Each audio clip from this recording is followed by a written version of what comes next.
Hey. Oh boy, it's been a bit. So we are starting a new game. We are going to play Dishonored by the makers of Prey, another first-person adventure game, and this one's all about being an assassin who wants revenge. So that'll be fun.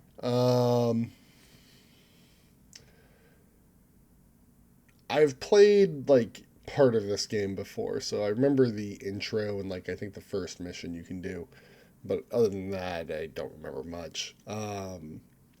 Setting's neat. They call it whale punk, which is to say that it's early industrial, whaling is big, and in this setting, whales are magic, and so everything you make out of a whale is also magic. So I guess content warning for whales and the killing thereof. And rats. There's lots of rats. I remember there being lots of rats. So, let's get it going. It is taking its dear sweet time to actually boot for some reason.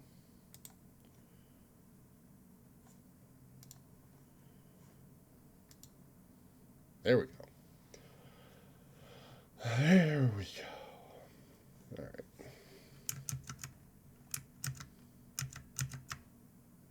And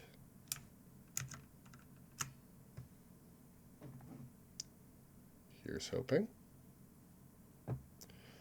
Like video's coming through. Oh, good, good. I can't hear. Oh, there's the sound. Yikes. It's a little loud for me.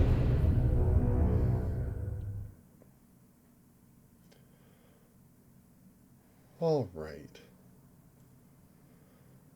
So, welcome to Dishonored.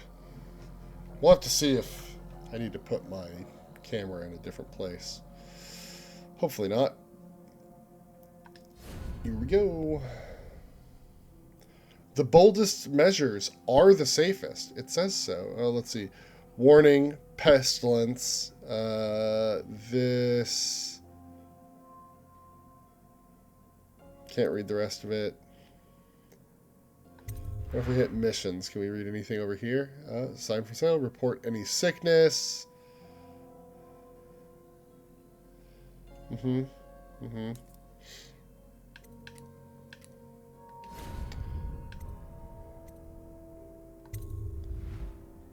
Oh, plague. By order of the city watch. Stay away. Pestilence. This facility has been... Enter at penalty of death. On penalty of death. Okay.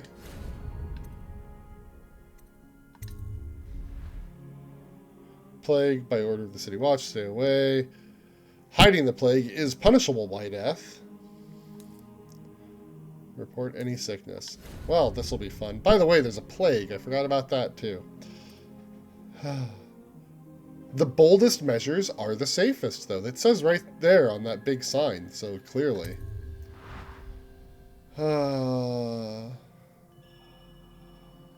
Burial urns, huh? Brined hagfish. Stealth and combat are moderately difficult. Default enemy damage and potion effectiveness. Casual experience for new players. Enemy damage is reduced. Your health recovery is improved and potions are more effective. Hard. Increased challenge. Very hard. No. We're going to play it on normal. Because I am that kind of person. Brightness. Adjust brightness till you can barely see the darkest symbol.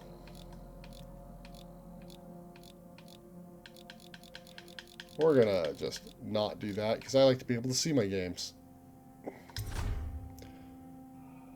Yes.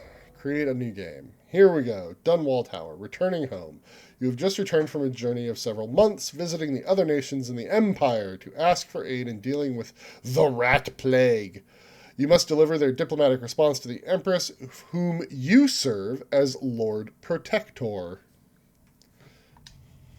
Corvo, if only there was someone else I trusted to send, so that you could remain near. But there is no one else. And the Spy Master was right to insist that I send you. The plague has taken so many, and we must find a cure. When you are near, my heart is at peace. Emily and I will count the days until you return. Hurry home, and bring good news.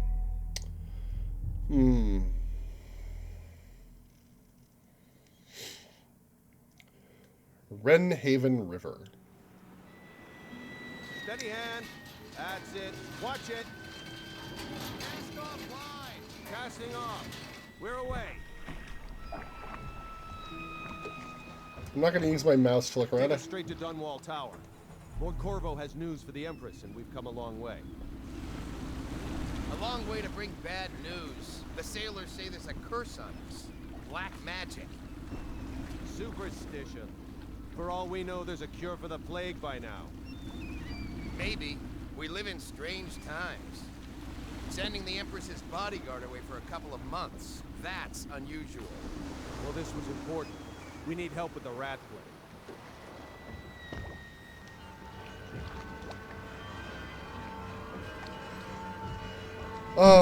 The painterly, textures I really enjoy. Visuals in this game. Ho there! We're going up. Seal, ready. Turning on the lights. And she's rising.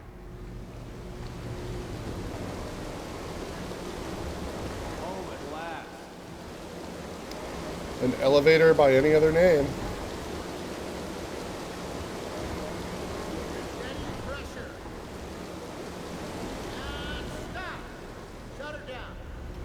The Empress will be waiting for your news, Corvo.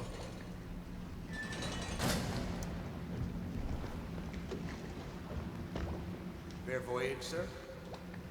All quiet out here. The Empress will be in the pavilion when you're ready.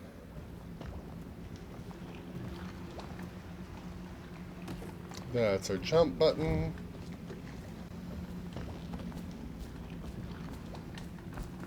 Run. Oh my god.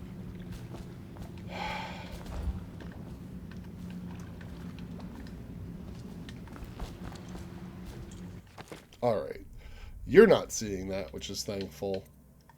But the game is insisting to bring up a keyboard when I click in the left stick. Don't know what that's about. So...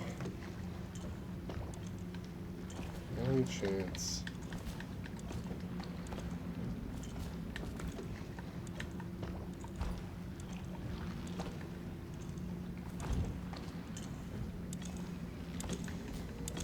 What are you doing? Next time? There he is. Good voyage, sir. Welcome back, Lord Protector.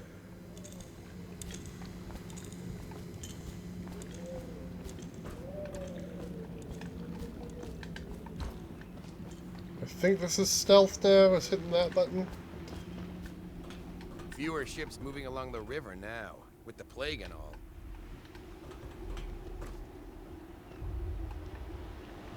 Oh, I can vault this railing. That seems like a bad idea, if I'm going to be honest. That looks like a surefire way to die.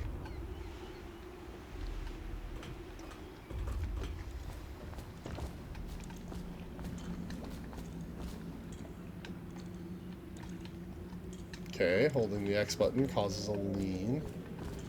Empress Jessamine.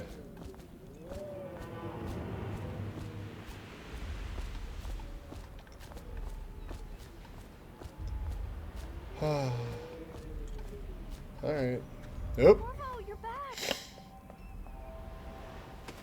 Will you tell me about your trip, please? Were there any whales? Wait! Let's play hide and seek first. I'll cover my eyes and you hide. You have time? Mother's busy talking to that nasty old spy master.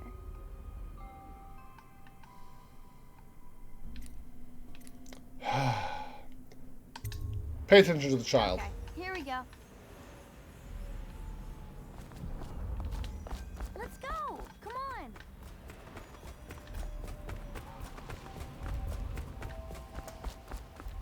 Follow me, Corvo.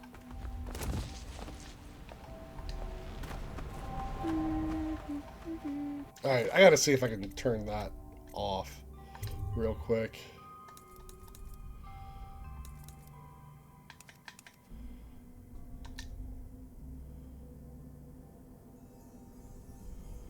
What is bringing up that mini keyboard?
It's annoying.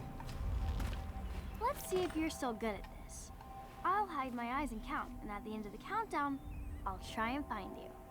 Okay, I'm going to count to 10. Find a place to hide. Yep.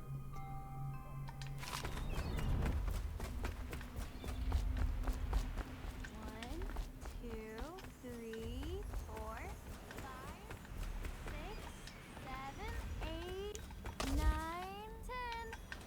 10. Here I come. I'm right here. See you. Did you really think you could hide there? Let's play one last time, please, Corvo.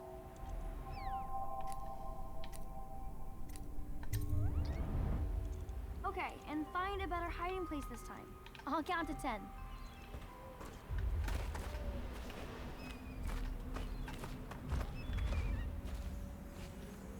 One, two, three, 4, 5, 6, 7, 8, 9, 10. Here I come.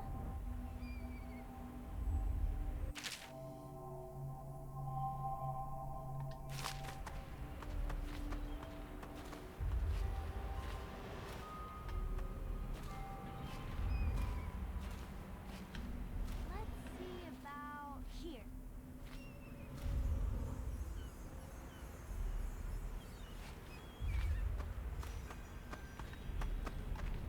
Now let's see where you're hiding.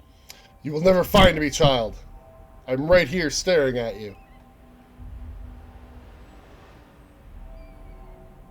Okay, you win. We should go now, so Mother can see you too. Did you see any monsters while traveling to the other isles? My nanny says the big ocean's full of them, but I think she only says that to scare me.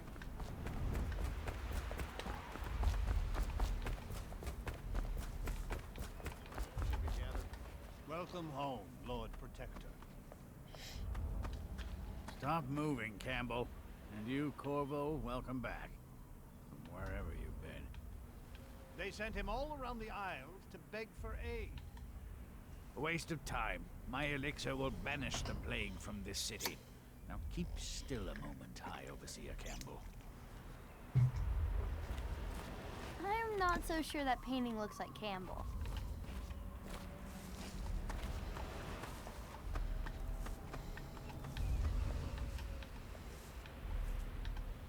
You saw my improvements to the waterlock.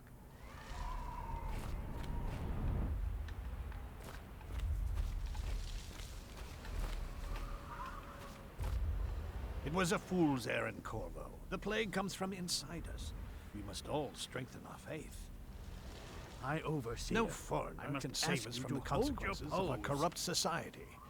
No fancy elixirs either. Yeah, we'll leave that. Things are bad. She'll see Could the you at city once. get any worse? Never doubt it. It's been good traveling with you, Corvo.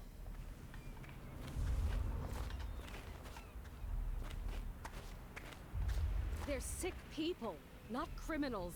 We've gone beyond that question, Your Majesty. They're my citizens, and we will save them from the plague if we can. All of them. Oh, good Empress. We will not speak of this again. Mother, Corvo is back. Thank you, Emily.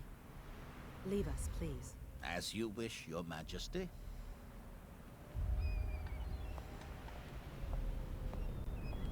Corvo.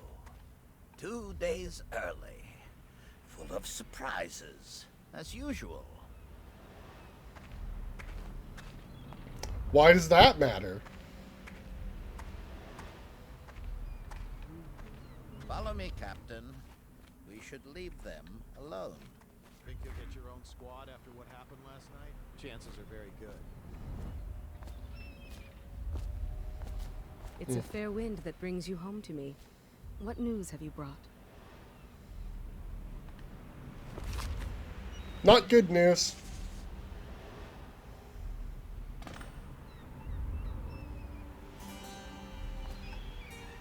I hoped that one of the other cities had dealt with this before, knew of some cure. This news is very bad. We're at the breaking point. Cowards. They're going to blockade us. They'll wait to see if the plague turns the city into a graveyard. Are you okay, Mother? You seem sad. Yes, don't worry, darling. Mother is fine. Wait, where are the guards? Who sent them away? Mother, look! What are they doing on the rooftop? What? Emily, come here!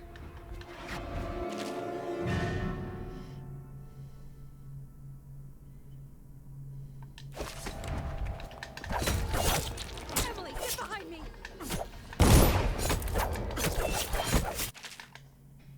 Okay.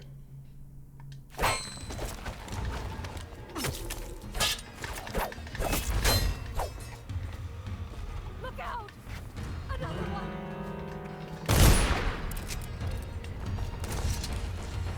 Okay, well, I got rid of the assassins. Corvo, thank you.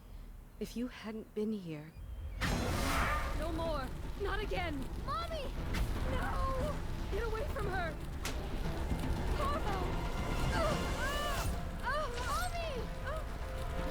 Get away! Corvo!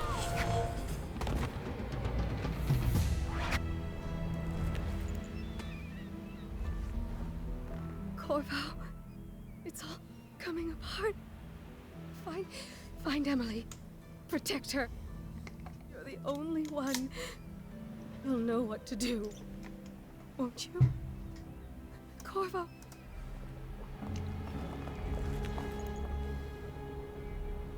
Ward us all. Look at what he's done. Yes, he's killed the Empress. Nice. What did you do with young Lady Emily, traitor? Her own bodyguard. Ironic. I'll see you beheaded for this, Corvo. Peg him.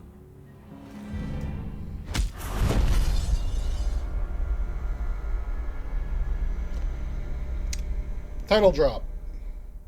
Well, yeah, 6 months have passed since you were accused by the royal spy master, interesting, of murdering the Empress and conspiring to abduct her daughter, Emily, the royal heir, now locked away in Coldridge Prison. The time of your execution draws near.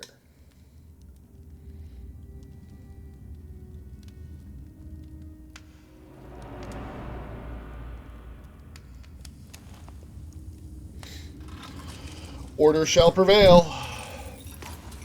This is your final chance, Corvo. Sign the confession, and let me give you the rights to put your spirit at ease.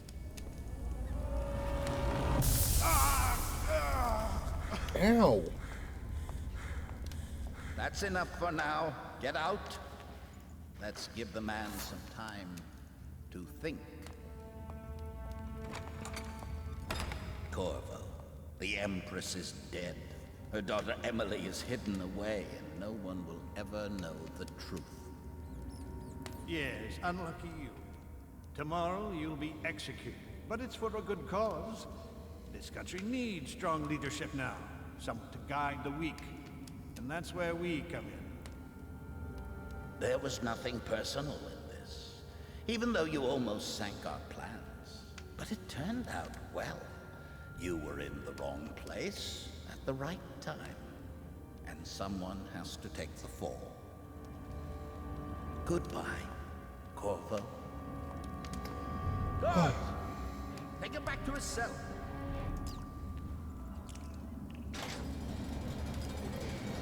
At least they didn't drag it out. Like, yes, these people betrayed you.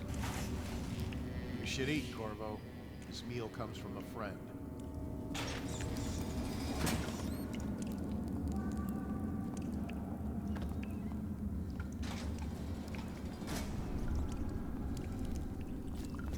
A little fire that warms is better than a big fire that burns.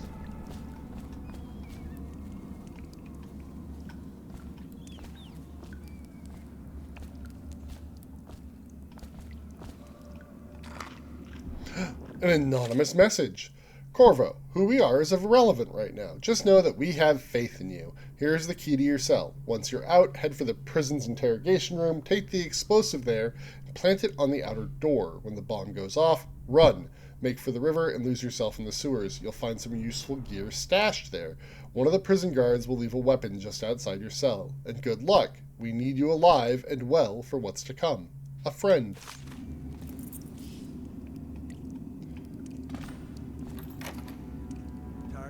You're such a chopper.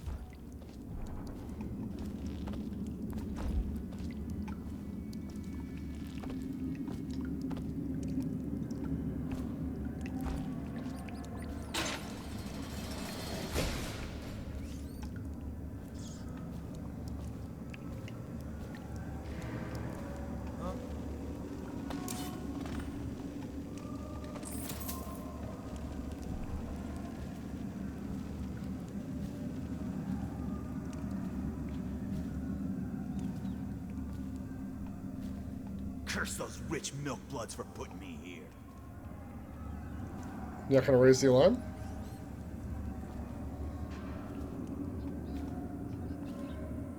You're out. Good for you. Cut some throats.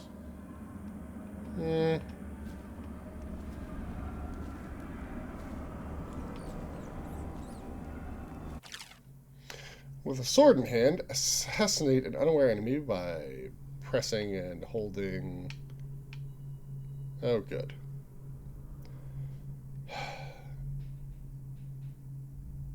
I like that the game is not aware that I'm using a controller and keeps trying to default to a keyboard. Let's see. Notes, inventory, objectives. Is there any way to look at my tutorials?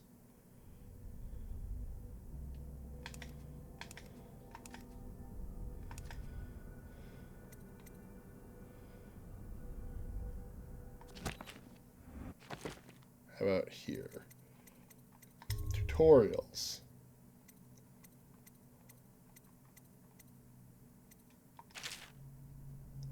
Right trigger. Hold right bumper. You should bathe. I can smell you from here. Bug someone else.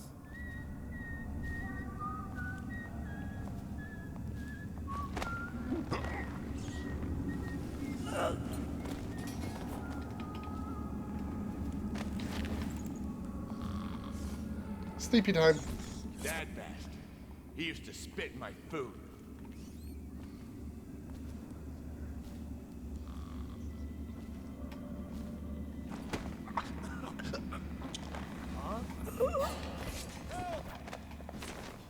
Take that. Okay, okay. Let's reload our last autosave. We can do this without getting caught. I'd like to not murder everyone if we can avoid it.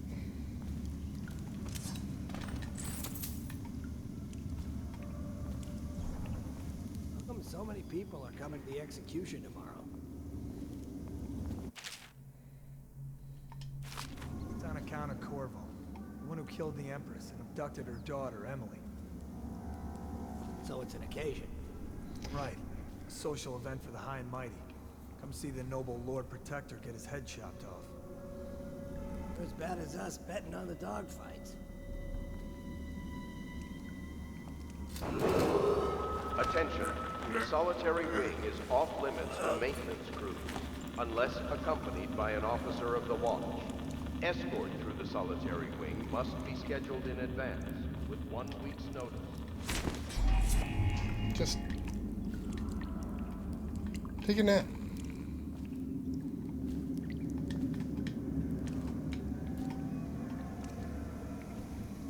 Tell me again what you'll do if Slackjaw and his Bottle Street boys jump you. You're such a choffer.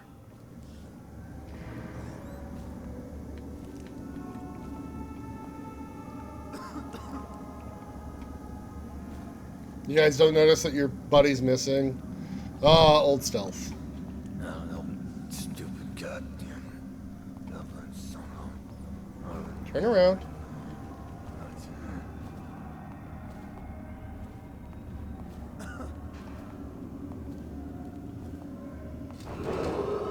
Attention. Tomorrow's execution will be restricted to the personnel assigned to the event and approved dignitaries only.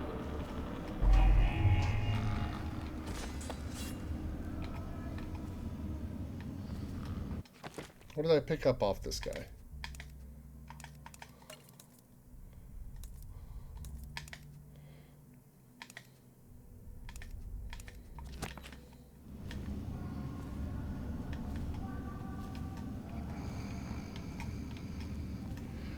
He had something glowing on his belt. What was it?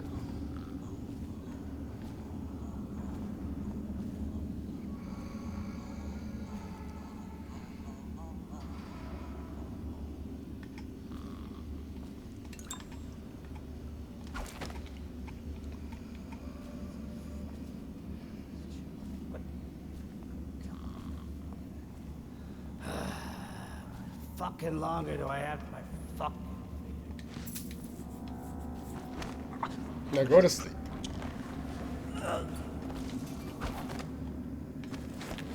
Come with me. Attention. The solitary wing is off limits to maintenance crews, unless accompanied by an officer of the watch. Escort through the solitary wing must be scheduled in advance, with 1 week's notice.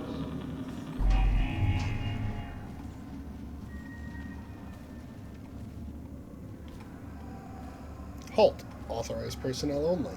Also, it's a stealth game, and we're going to stealth our way through and try not to murder as many people as possible, but, like, some people are going to get murdered, probably.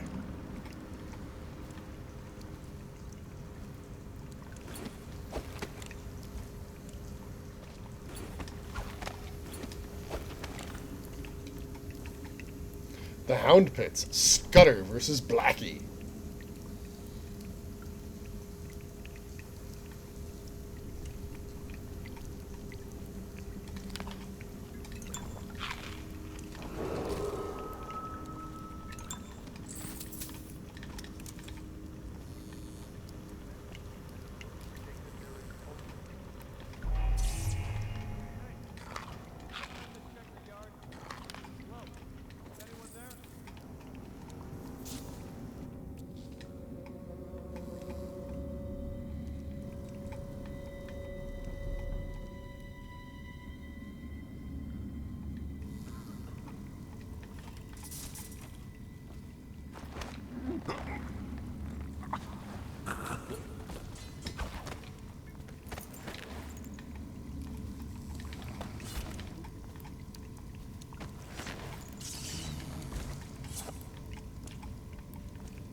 It's a lot of rats. Ah, well, it's fine. By an officer of the watch. Escort through the solitary wing must be scheduled in advance with 1 week's notice. Shoes.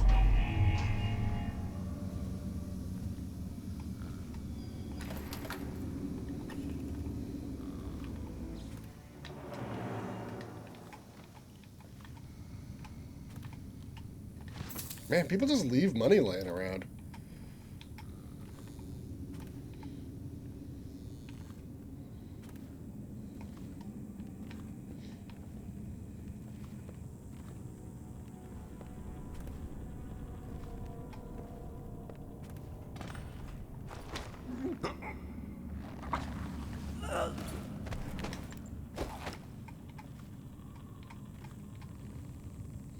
Shh. It's okay.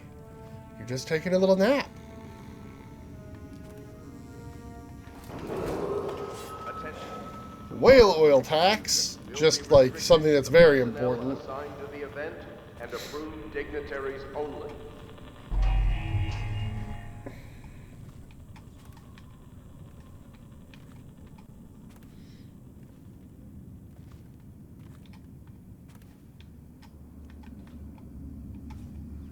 Interrogation room there. More rats.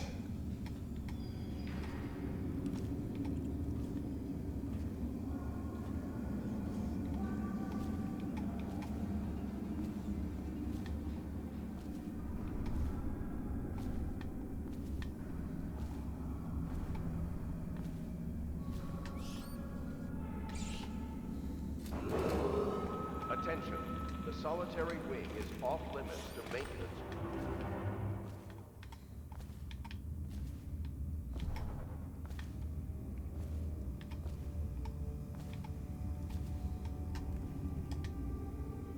Corvo's unconscious again, though he's taken more punishment. Duty officers report Corvo's interrogation. Corvo Atano, formerly the Royal Protector, will be brought in for interrogation. This is of utmost importance. The Lord Regent and High Overseer Campbell will conduct the questioning themselves, follow their orders without hesitation, and keep the torture under control. If Corvo dies in his hands instead of getting the public execution the Lord Regent wants, it'll be your head that rolls next. And 2 men we brought in for interrogation. When he wakes, we'll start again.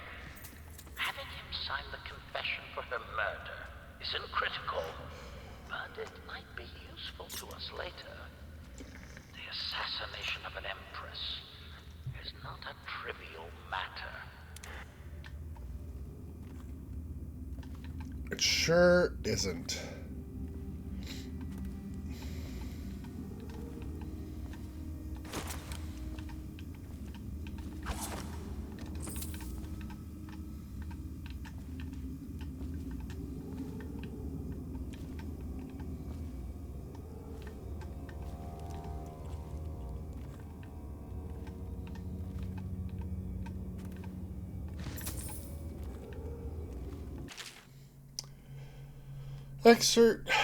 Excerpt from a book on the esoteric practices of the Abbey. The Trials of Aptitude. Once a child shows the proper inclination, he is marked. Overseers are assigned to study the subject surreptitiously in order to determine whether this inclination is supported by cosmological conditions and other signs ongoing throughout the year. At the end of the cycle, those befitting further testing are removed from their homes some hours before dawn and must begin the march to an outpost outside the city. There, the children undergo ritual preparation and evaluation until the last night of the month of rain, when they make a pilgrimage to White Cliff. During an elaborate ceremony, it is determined which of the children will become overseers and which must be put down. Perfectly reasonable way to handle anything. Clockwork explosive.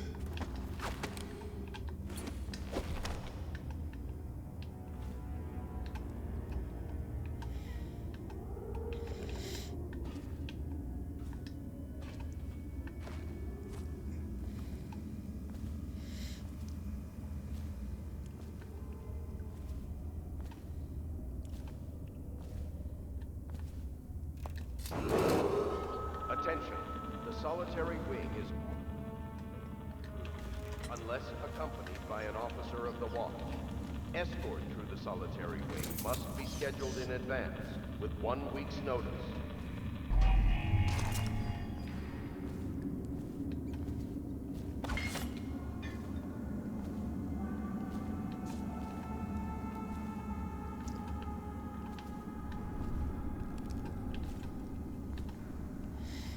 Okay, well, I guess we go out into the yard.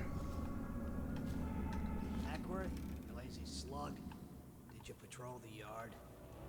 Sorry, not yet. I was gonna report that boiler leak from yesterday. Forget it. Just do your rounds. The report's trouble for both of us. I'm moving.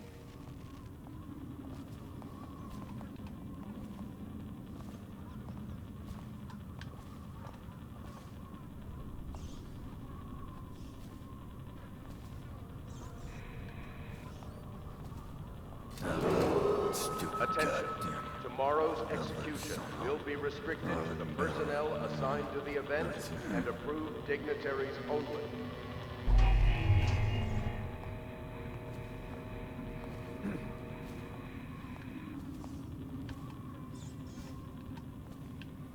Seen anybody with signs of the sickness? Bug someone else.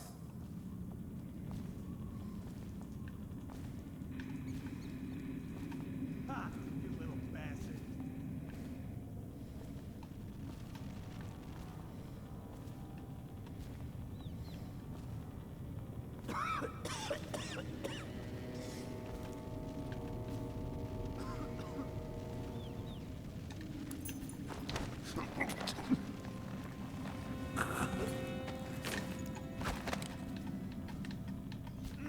Nasty furry Bill.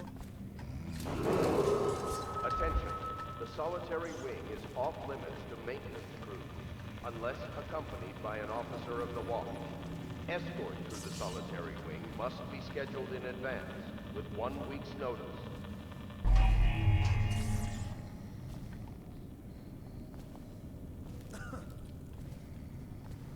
Huh?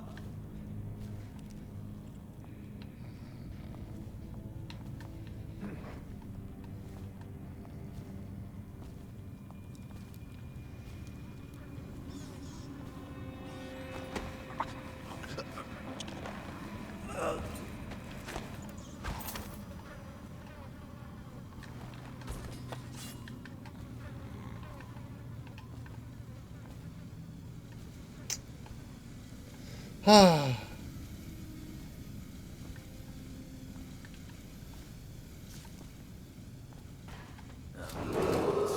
Attention. Tomorrow's execution will be restricted to the personnel assigned to the event and approved dignitaries only.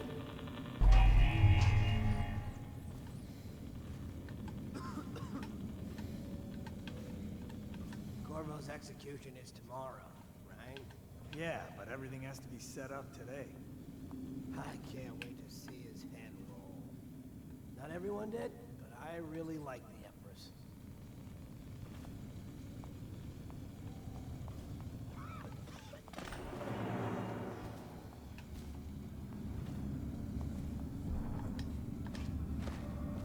Huh? What the? Watch out! Take! Okay, well, I screwed up there. Let's see how far back this takes me. Corvo's execution is tomorrow. Okay, good. right? Yeah, but everything has to be set up today. I can't wait to see his head roll. Not everyone did, but I really like the Empress.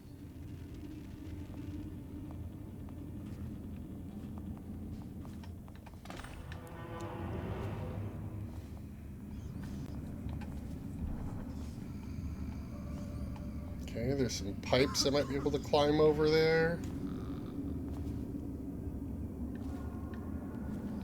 Hey, don't you owe me a drink? Bug someone else. Attention. The solitary wing is off limits to maintenance crews unless accompanied by an officer of the watch. Escort through the solitary wing must be scheduled in advance with with 1 week's notice.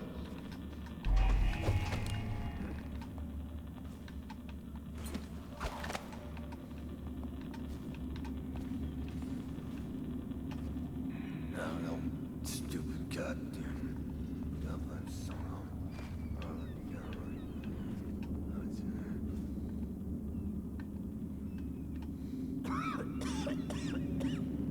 Okay.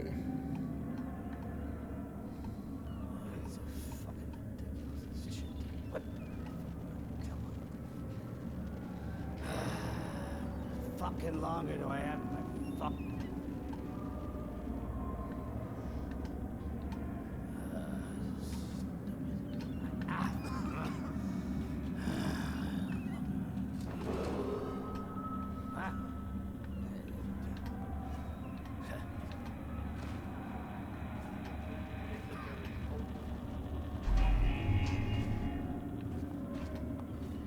No, stupid goddamn.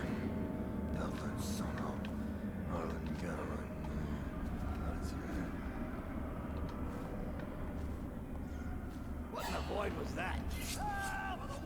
Dang it. Ah. Do this better.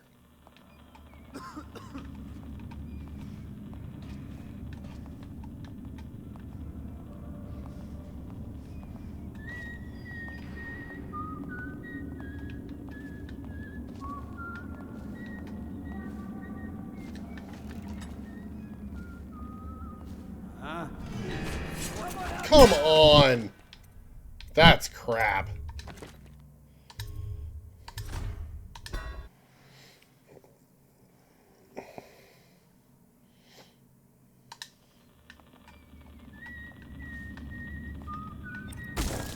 What's the book? Oh, come on.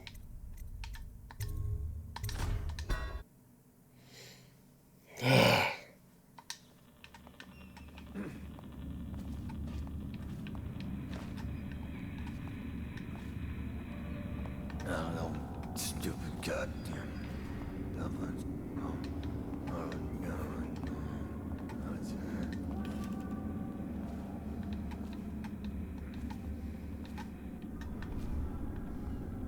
Tell me again what you'll do if Slag Jaw and his Bottle Street boys jump you. You always amuse me.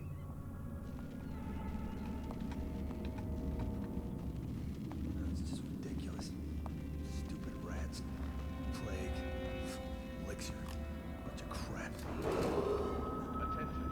Tomorrow's execution will be restricted to the personnel assigned to the event and approved dignitaries only.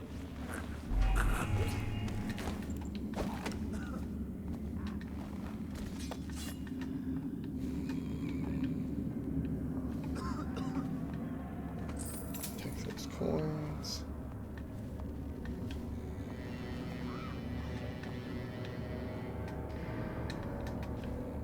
No, stupid goddamn.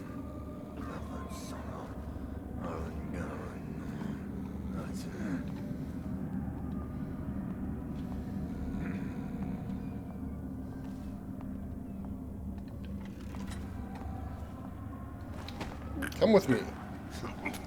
It's nap time. Solitary wing is off limits unless accompanied by an officer of the watch. Escort through the solitary wing must be scheduled in advance with 1 week's notice.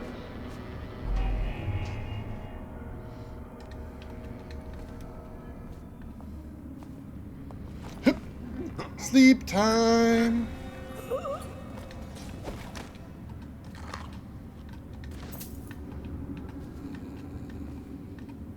Take that, take that. Ooh, bullets.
guys are bad at your jobs.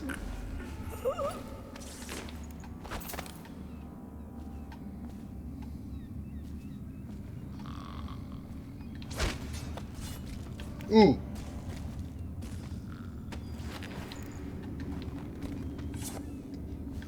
Physics.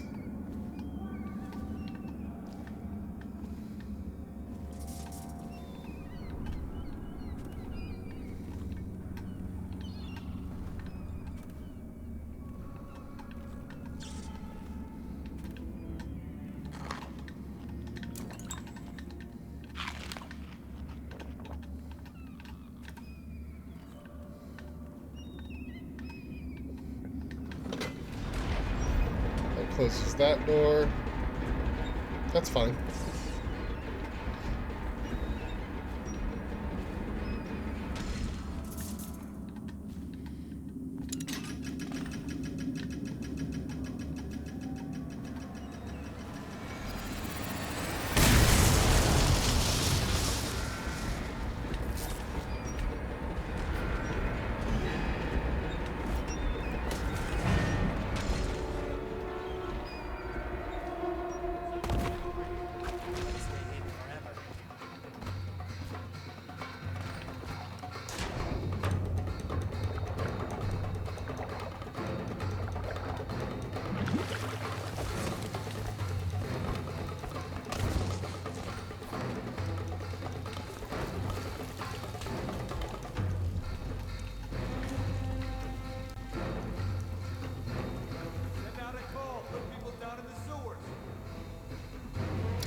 Well, they figured that out quick.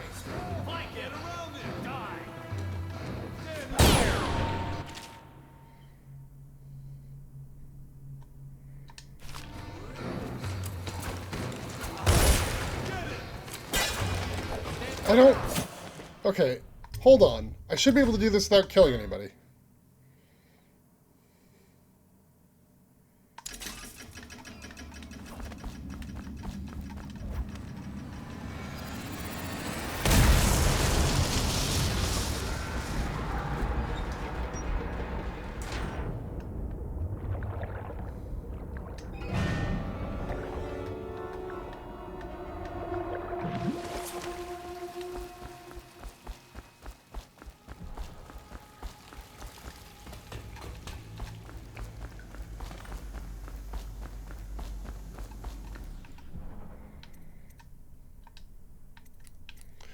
Let's go to the sewers. Okay. You have escaped Coldridge Prison with the help of hidden allies. If you can reach the Renhaven River, they promise to aid you in your next move. The outsider walks among us.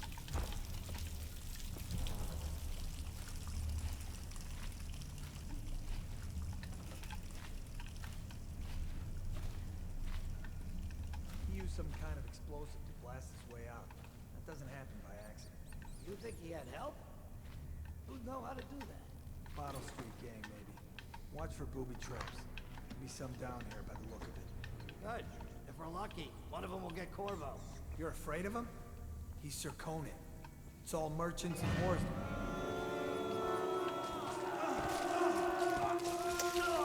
That's awful.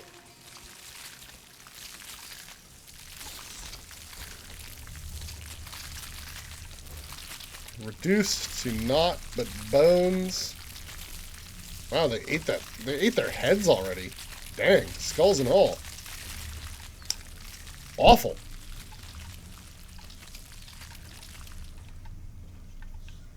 There ain't nothing left.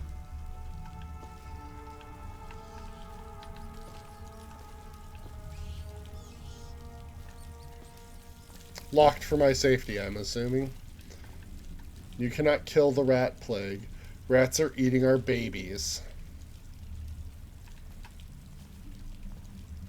No one will keep us from death.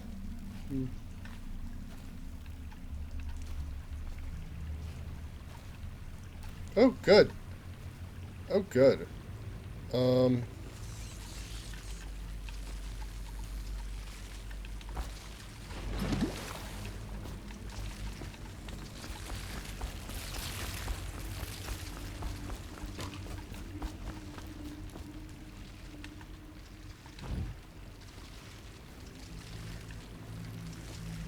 Are you gonna come after me next?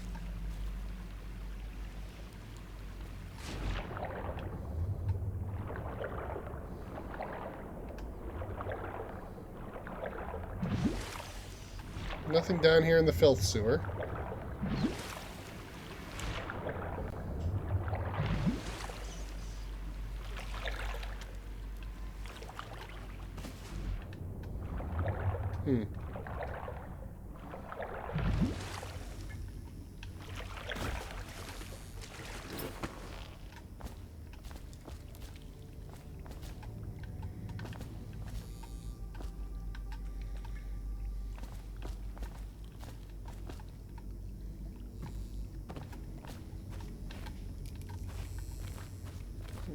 Oh, there is something over there.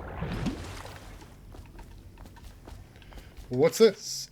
Amanda and I only had enough coin to buy half the elixir we needed. Even that's all gone now, and there's nothing to do but wait. We're very sick, and there's no place above to hide from the city watch. They're breaking into houses all over our district, so we'll stay here and share the last hours together. Our fire will keep the rats away, but they'll inherit this city.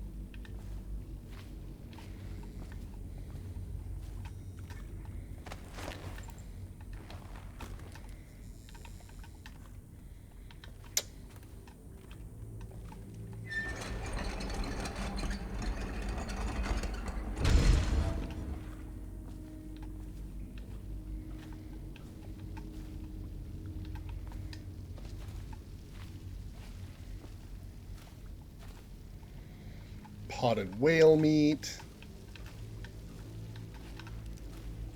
I've had whale meat. That's an acquired taste.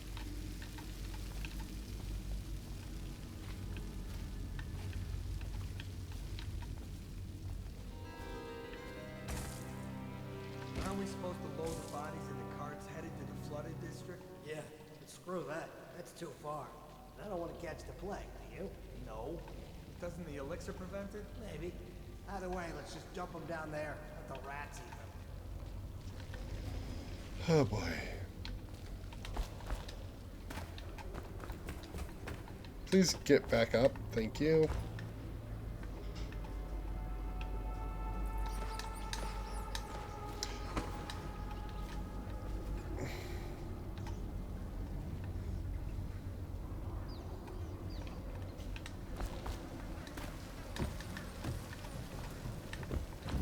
Yeah.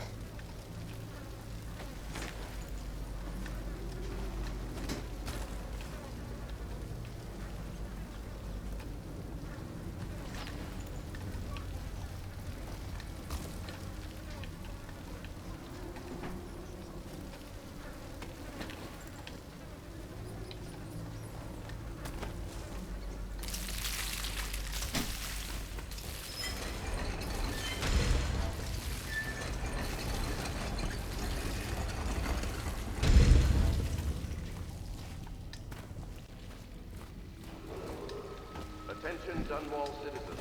The assassin Corvo, responsible for the murder of our fair Empress and the disappearance of Lady Emily, heir to the throne, has temporarily escaped state custody.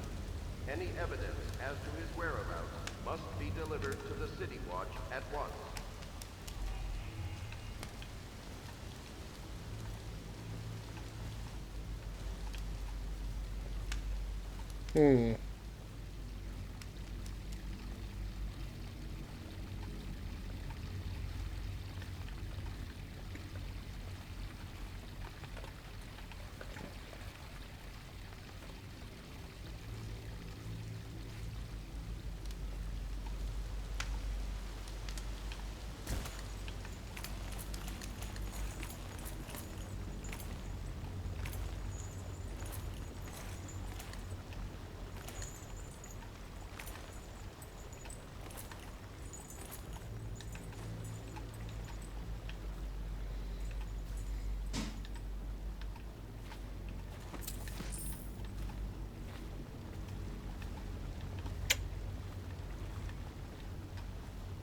That's a tripwire.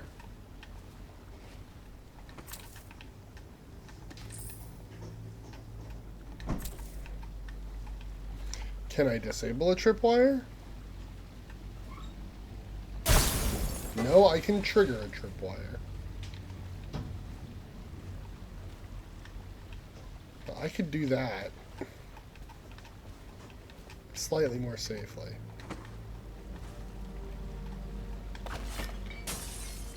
Really?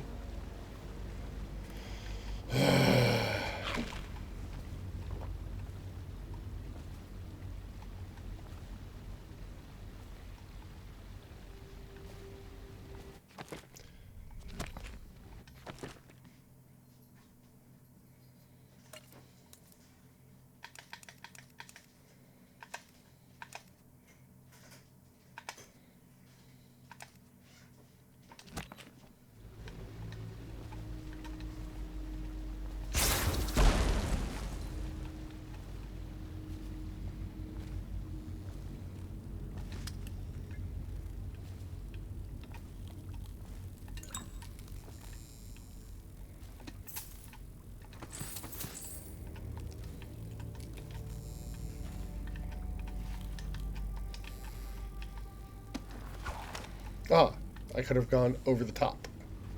Yes, of course.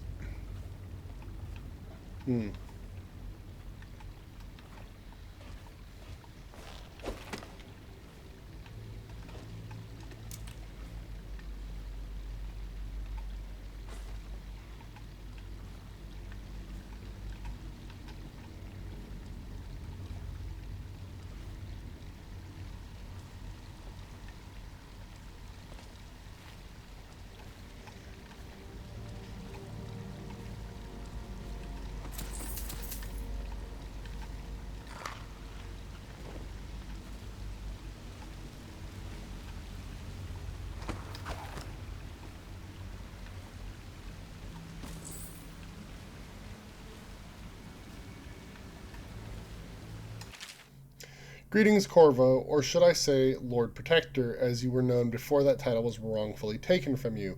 We are servants of the Empire and of the true Empress, a group of loyalists who want very much to meet you. Take these weapons, crafted for you of the finest materials in the Isles, and meet with our man Samuel near where these tunnels spill into Wrenhaven River. All haste and luck, we share a common purpose.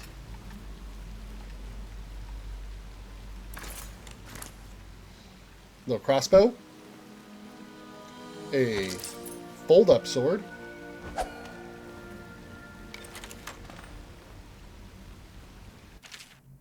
Okay.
It said hold this button.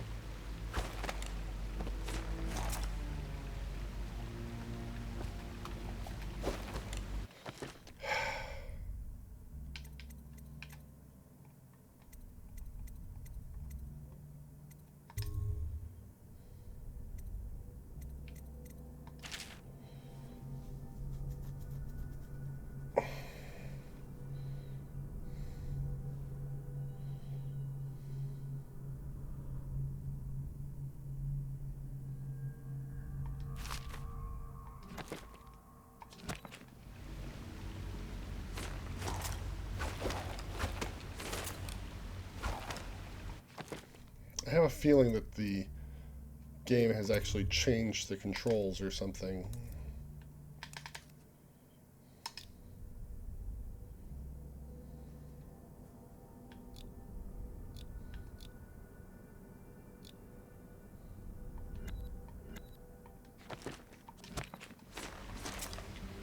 Because it's just treating this the same as right block.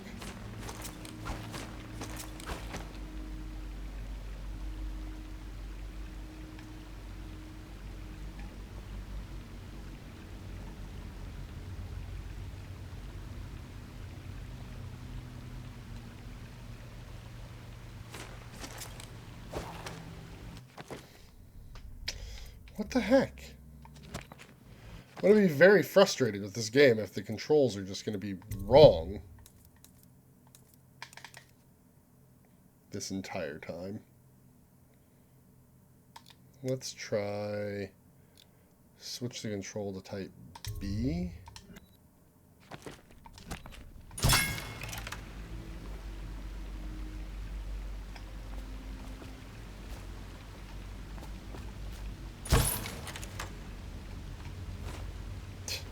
Awesome. So that does both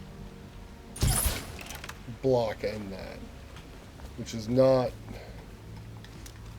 what we're supposed to be getting out of this. Okay, so is my controller not set up correctly? Is that what's going on? Let's just try unplugging it and plugging it back in.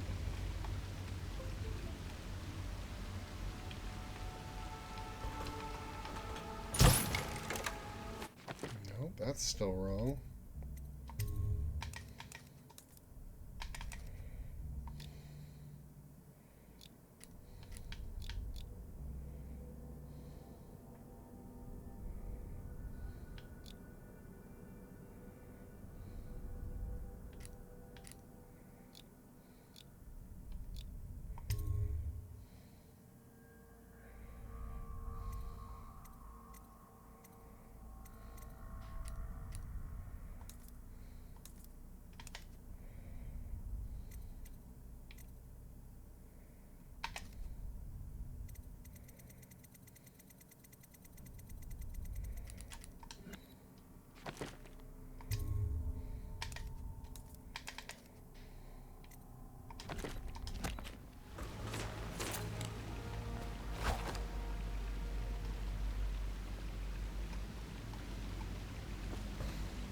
I guess I will figure out what's going on there later.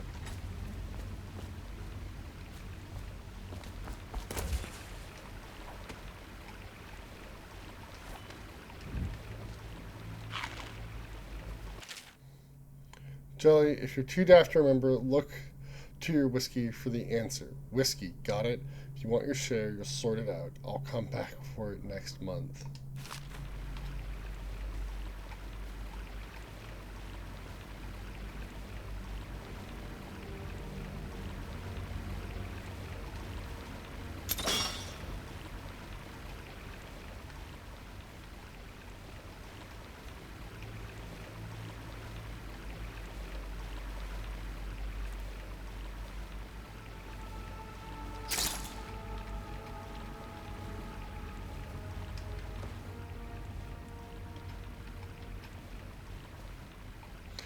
$4.51.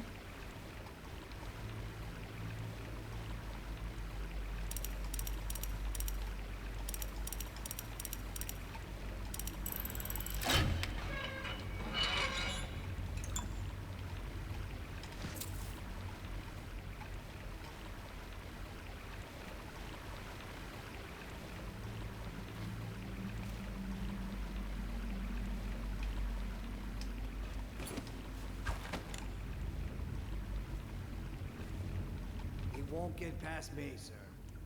Do you know who we're hunting here? Don't try to take him out alone. But what if no one from the squad is around? Then try to make a lot of noise when you die. Knock something over if you can. Bastard.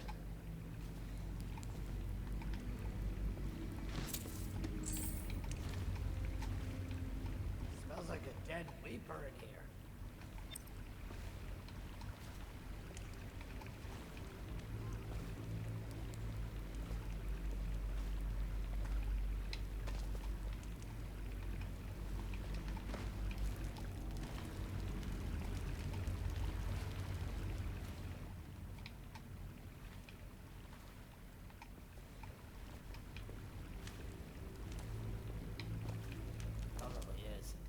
come here to die sometimes in the dark.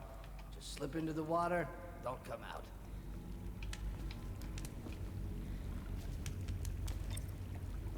I don't want to do a drop assassination. I don't want to kill the guy.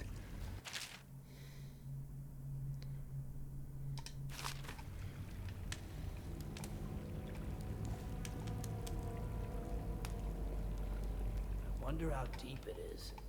I can't see the bottom. Go to sleep.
Oh, come on! Boo. I am playing Dishonored, where we are stealthily trying to not murder anyone. He won't get past me, sir. Do you know who we're hunting here? Don't try to take him out alone. But what if no one from the squad is around? Then try to make a lot of noise when you die. Knock something over if you can. Bastard.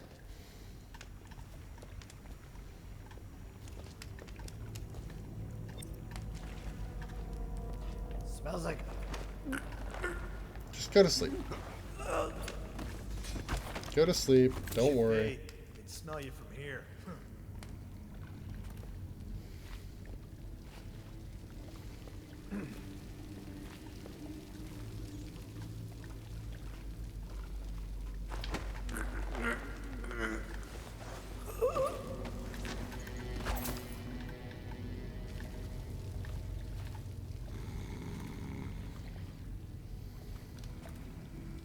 Don't worry. You guys will be just fine. At least he's wearing a mask. There's a plague on. Idiots. Oh, good. My controller's working appropriately now. I will take my sleep darts, if you please. Ah. Huh?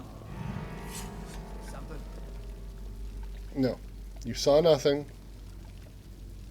You saw nothing. Go back to what you were doing.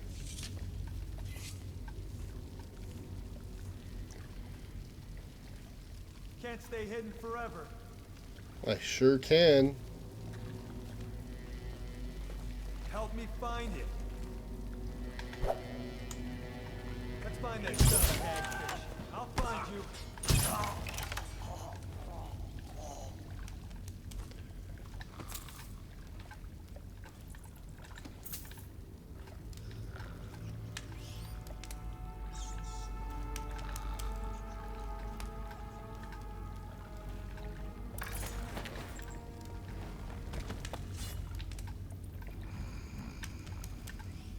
He died? Ah.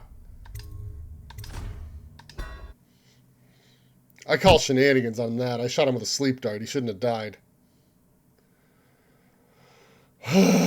Sometimes games.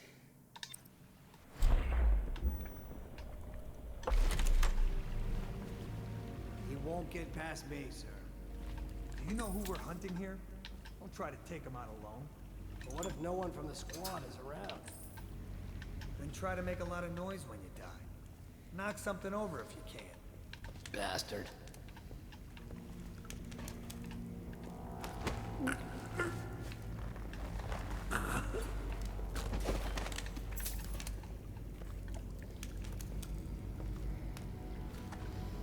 Let me know if you want to take my patrol. Blow off.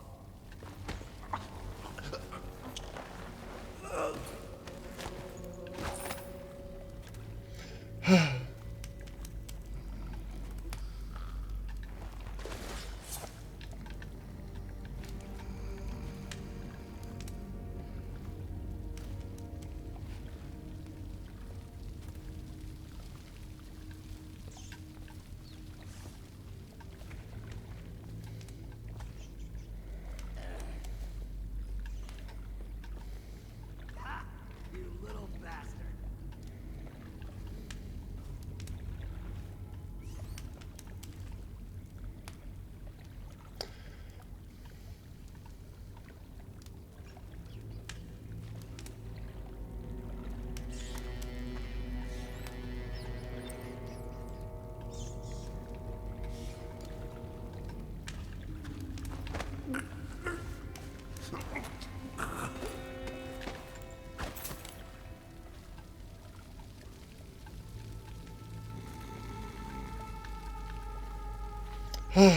Man.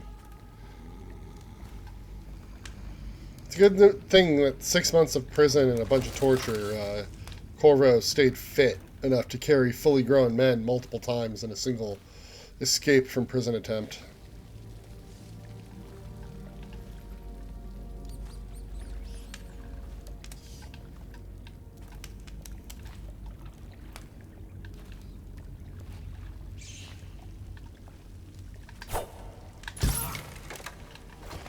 Nope, nope, nope. Nope. Damn it. Apparently, even that long in the water was enough to kill him.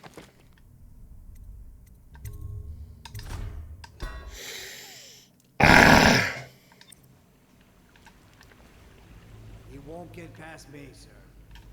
Do you know who we're hunting here? Don't try to take him out alone. But what if no one from the squad is around? Then try to make a lot of... Knock something over if you can. Bastard.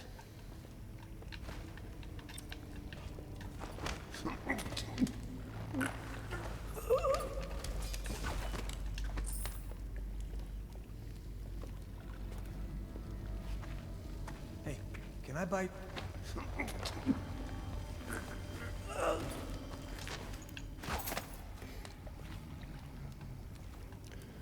We're gonna get through this.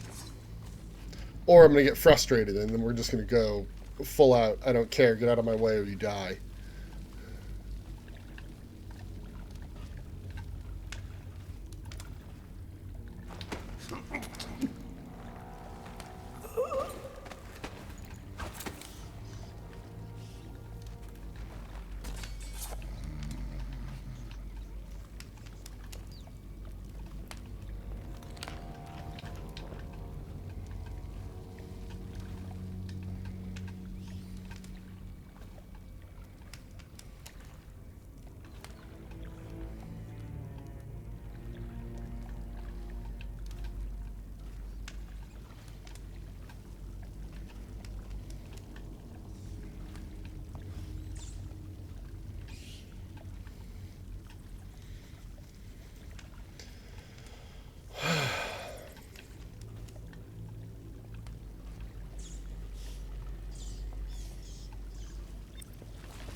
Sleepy time.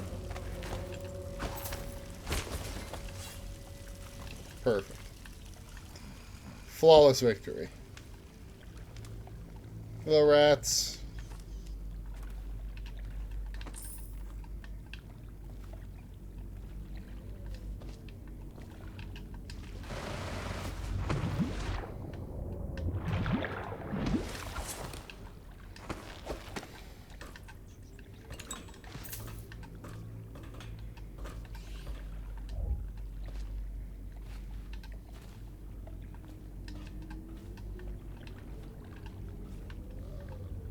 Blood from the eyes. The outsider walks among us. Fun.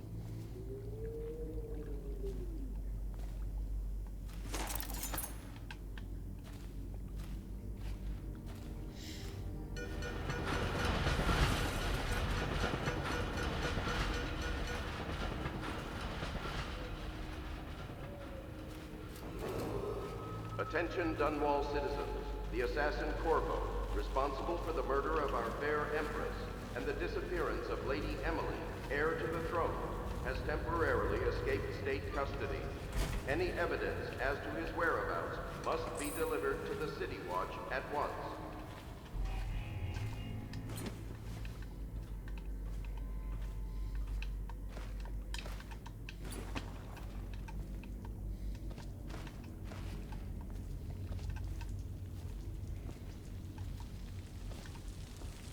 Corvo, over here.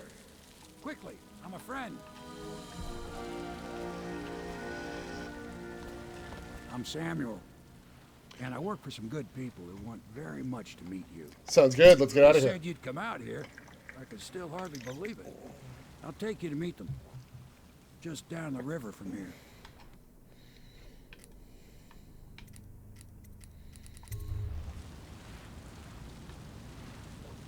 All right, old man, let's go.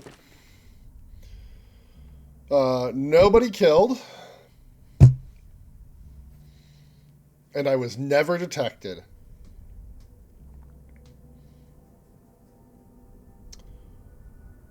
I did not find all of the money in the level. I think I'll be okay. Hidden in an old bar on the river, your new allies have plans to share with you. Meet with the Loyalists' inner circle to learn what they've got in mind. Okay.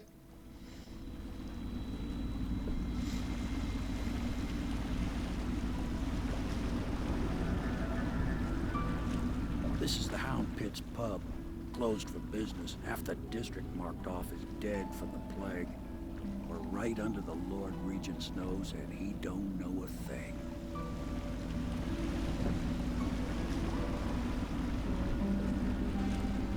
Of course, if anyone finds out what we're up to, the Watch will break in with swords drawn. And now that you've escaped, the Lord Regent's going to be tearing the city apart. Take you up to meet Admiral Havelock and the rest of the Loyalists. The Admiral's a man to be reckoned with. If anyone can help you find that missing girl, Lady Emily, and clear your name, he can. Okay.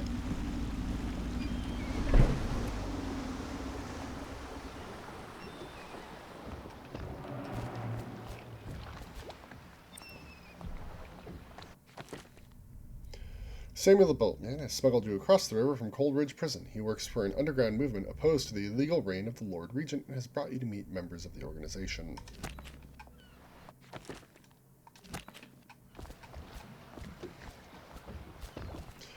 Well, as we all know, we'll do that later. Alright, here's things I remember. You can't go in the water. Because there's evil fish in the water that will 100% murder you.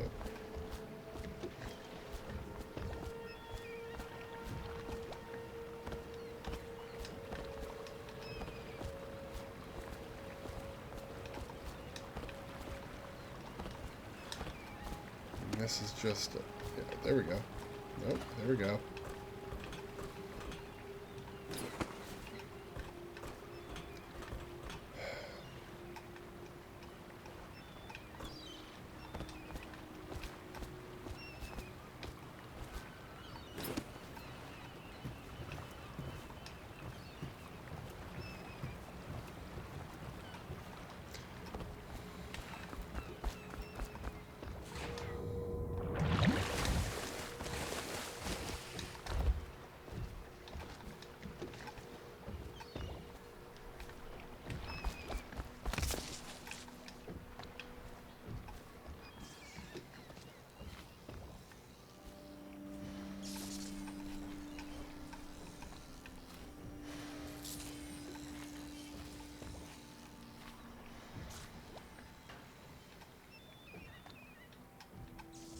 Alright, well, how about, before we go meet the Loyalists, we take a short break.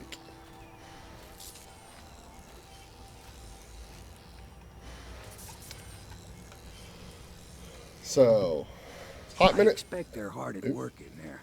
Best join them. They'll help you get whoever really killed the Empress. Sounds good. And we'll do that after this short break.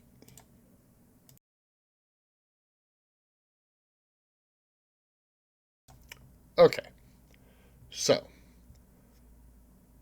as you can see, I'm probably going to be playing this game in a very high stealth level, which isn't to say that I'm like trying to clear every mission without getting caught or whatever. Like I said, I've played this game previously. Like, I've played through that mission a handful of times, and then I've played the next mission, I believe, twice.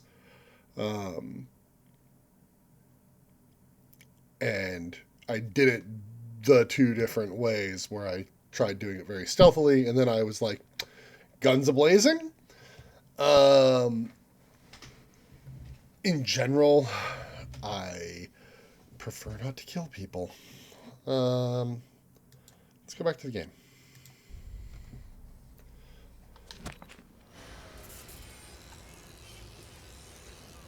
All right. I'm sure the Admiral was anxious to meet you. It wasn't easy getting you here. So it's starting at last, Admiral.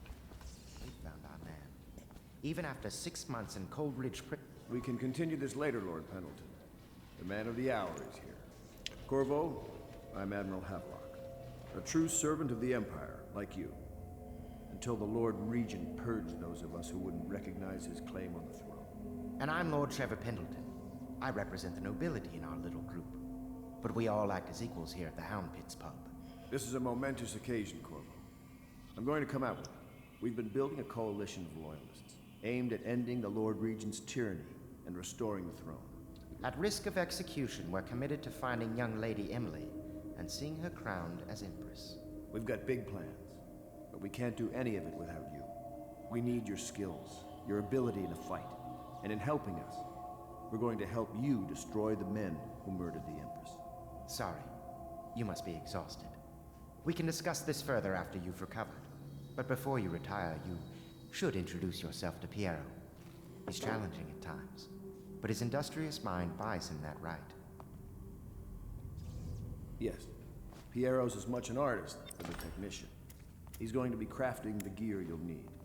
Go talk to him, and then get some sleep. We can talk more when you've rested.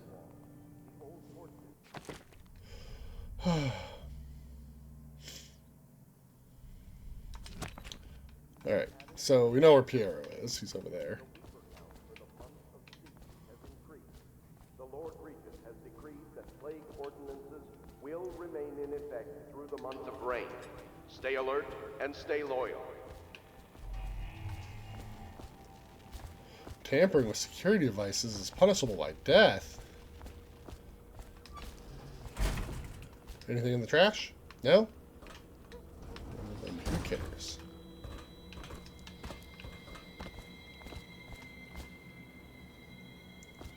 Piero's remedy. Known to stop sickness and improve the emotional energy of women. Uh-huh. Cures torpid liver and chest colds. Man. Grieves lightning oil. Sokolov's elixir promotes robust health and fitness. River traffic is forbidden from landing in the distillery district due to risk of infectious contact. Violators will be taken to the flooded district for treatment and rehabilitation.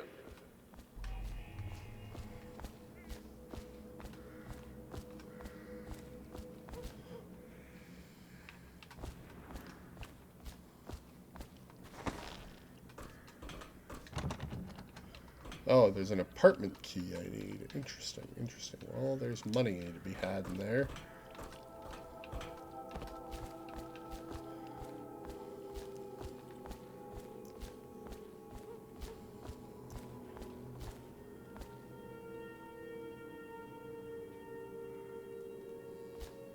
Man. Well.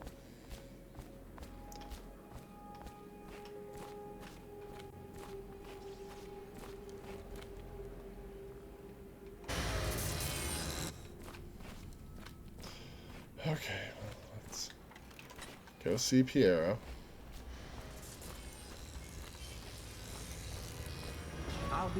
crafting your weapons and gear. All custom work. For you, I will create the tools of a master assassin.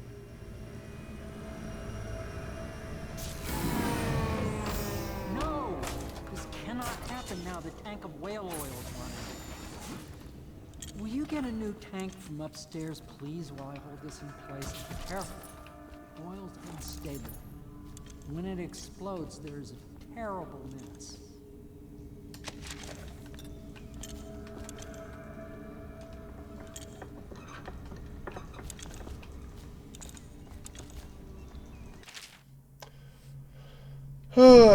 Excerpt from a series of newspaper articles from prominent natural philosophers by Piero Joplin. Joplin? It is through no fault of my own that the average citizen has expressed a preference for Sokolov's elixir over my own formula sold as Piero's Remedy, a name I did not choose if you must know the truth. The public has spoken its usual message of idiocy, spending their coin as a means of selecting Sokolov's formula over mine, which I believe to be equal, if not superior. Much has been made over the popularity of these concoctions as a mean of resisting this remarkable new plague. I say remarkable because this strain works with an efficiency we have not seen in the history of the Empire. This plague, now making its way through the city of Dunwall, is unrivaled in its effectiveness. I have studied it with the blood of those so afflicted, and it is nearly perfect. Elegant, in fact. And while it is true that Piero's Remedy and Sokolov's elixir are known to protect the body against the plague equally, my own has properties, not fully understood, which relate to the mind itself and the spirit, and it is in this way that my formula wins out. Here is where one should pay attention to this contest, for you see, Sokolov's elixir, with its emphasis on the brute animal body, is a crass goo better suited for livestock. The suitable and secret variants and the key ingredients making up Piero's Remedy ensure that it works on the higher functions that separate humankind from the mindless blue-jawed hagfish swimming in the Wrenhaven River.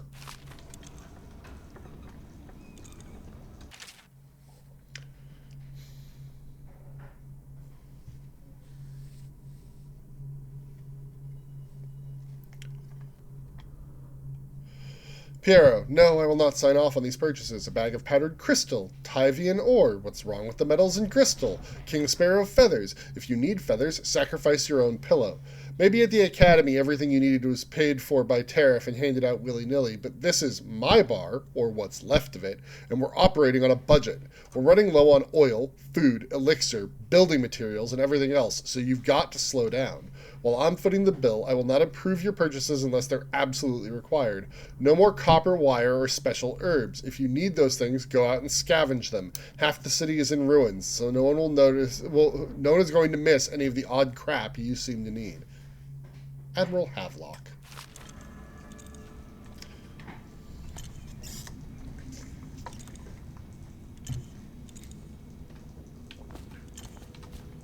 Medicinal herbs.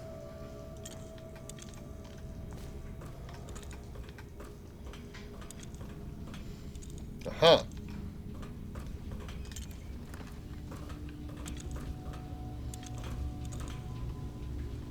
Aha.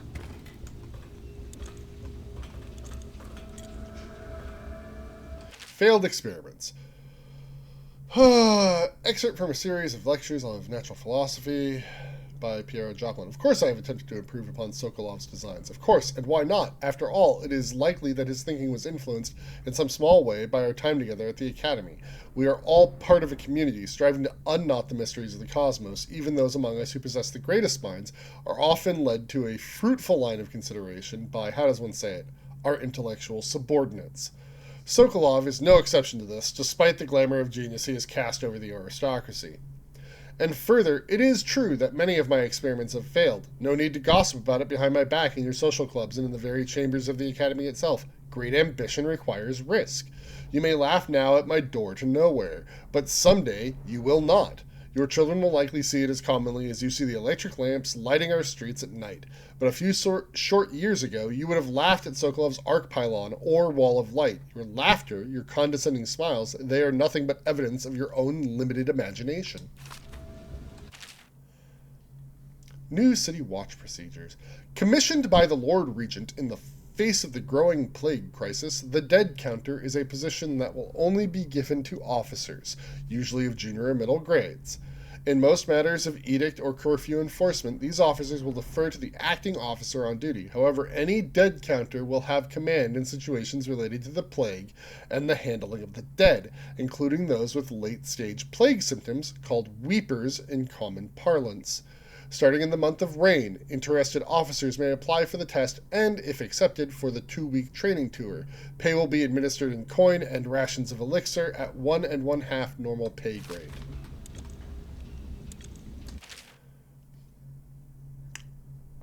Wheeling. Remarkably, each specimen I had the pleasure of studying during the voyage possessed some minor variance in physiology. On the second leg of the trip, east of Tivia, the crew hauled aboard a female, some 42 feet in length. I estimated she weighed 35 tons, and the ship sat low, rocking side to side through the night with her thrashing. By candlelight, I took her apart, sketching and taking notes. Against her bellowing, I cut into the massive tentacles around her mouth. Within, I found a row upon row of teeth and a baleen running along the upper jaw. Through this broom-like structure, I assume she filtered food from the water that is too small to be chewed. Oh. Row upon row of teeth, and baleen, and tentacles. Yeah, that sounds like a whale.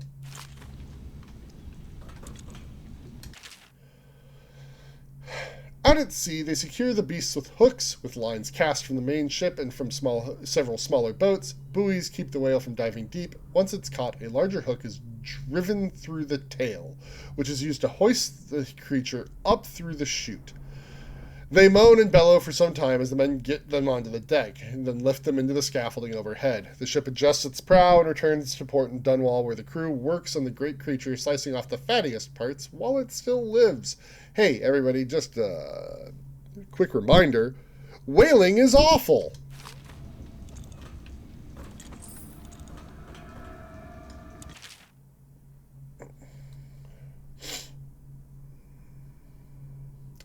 Sokolov no longer has the upper hand with regards to supplies of whale oil. The good admiral has paid for the installation of my own system, which will enable me to work in this place. The oil tank dispenser, when activated, will produce an empty vessel for filling.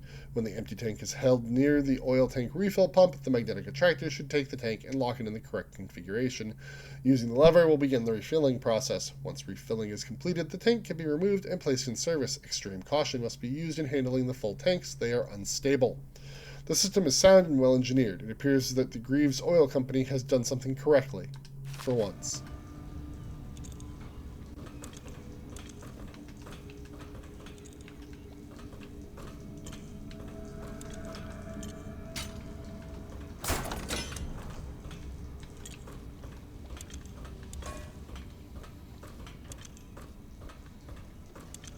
Perfect. Now plug it in. Perfect. Thank you, Corvo. Here, see? The assassin's mask. You're a wanted man, so everyone in the city knows your face, but this mask will mean terror to them. If you just hold still, the fit must be precise. There. Can you see normally? Send the lens out of alignment. There. Better now? I could create more for you. Upgrades for your gear, weapons, munitions. But our situation here is desperate. Scavenge the city for valuables, and I will resell them on the black market. That should give us the money to craft the things you need. Tell me what I can make for you. Let's find out. What can you make for me? Upgrades.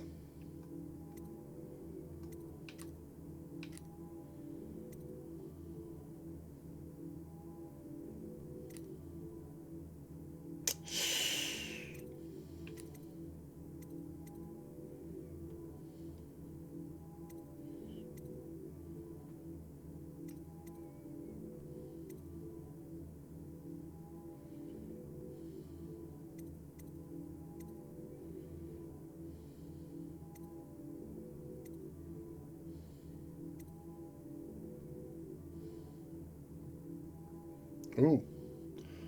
Well, let's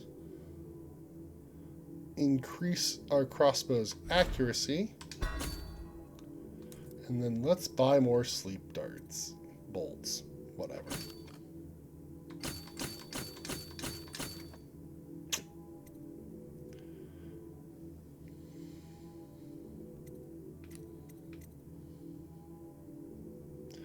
I remember these. These are murder tools.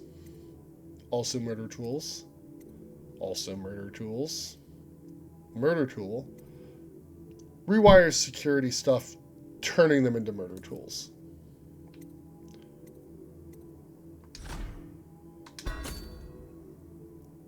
Alright.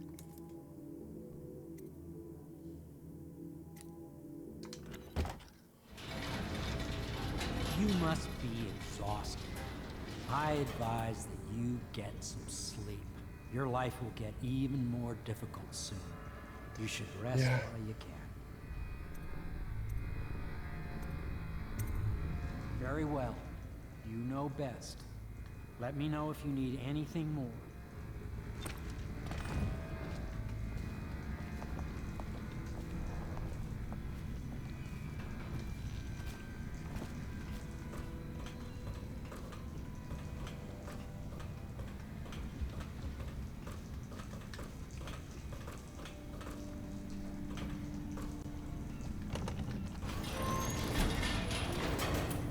Oh, thank you.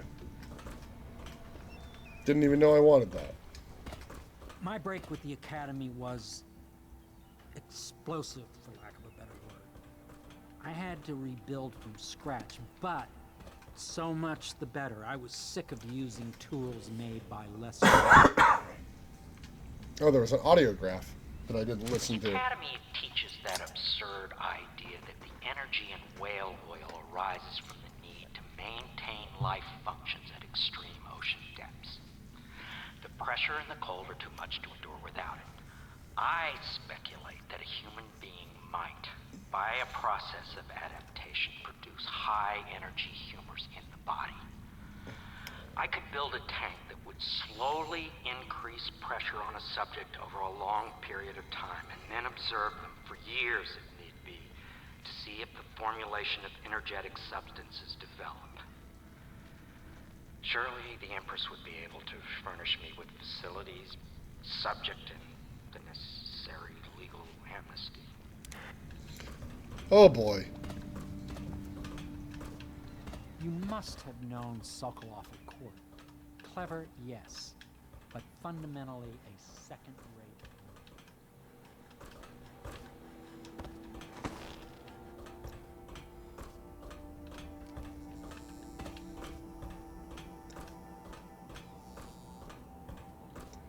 Fundamentally a second-rate mind, you see. Oh my!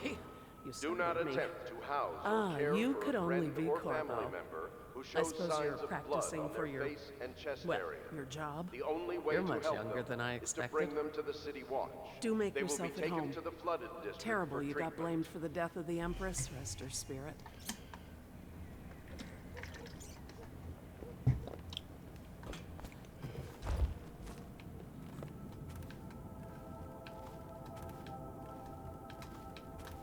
I just want the key. Can I steal the key? Can't steal the key. Let me on the white cliff, and I say to you, brothers, it is here that we make our stand as a righteous force against the growing darkness. It is here that we unite against the spirits of the unknown that would drag us screaming into the night, never to return to our homes, to our families. Together we will serve as a rod to those who would stray from the herd, for the foggy gray wastes of the outsider. We will burn a bright fire with our virtuous actions so that others will not lose their way, and to those who choose to wander beyond the walls of our homes in far places, we will strike at them swiftly before they whisper to their neighbors, filling their hearts with strangeness and doubt. I'm sorry it's so dark. We can't risk being seen. It is a bit romantic, though, isn't it?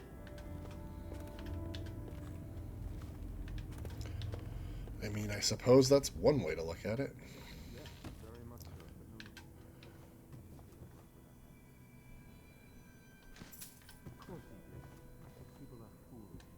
Whatever they're told. Attention Dunwall citizens. The Admiral Be trusts him, advised, and the so will river I. crust infestation has spread downriver, as far as the river mouth and flooded district. Do not attempt to approach or destroy a river crust. Any items recovered from doing so are considered state property.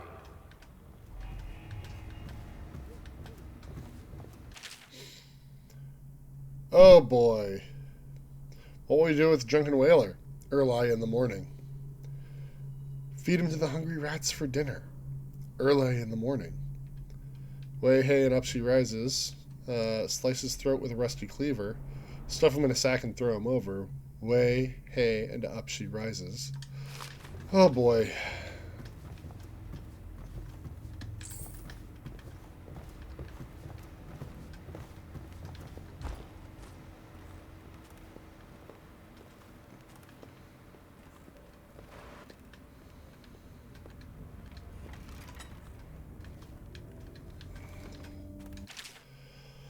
A Gaffer's Tale, Volume 2, or A Gaffer's Final Passage.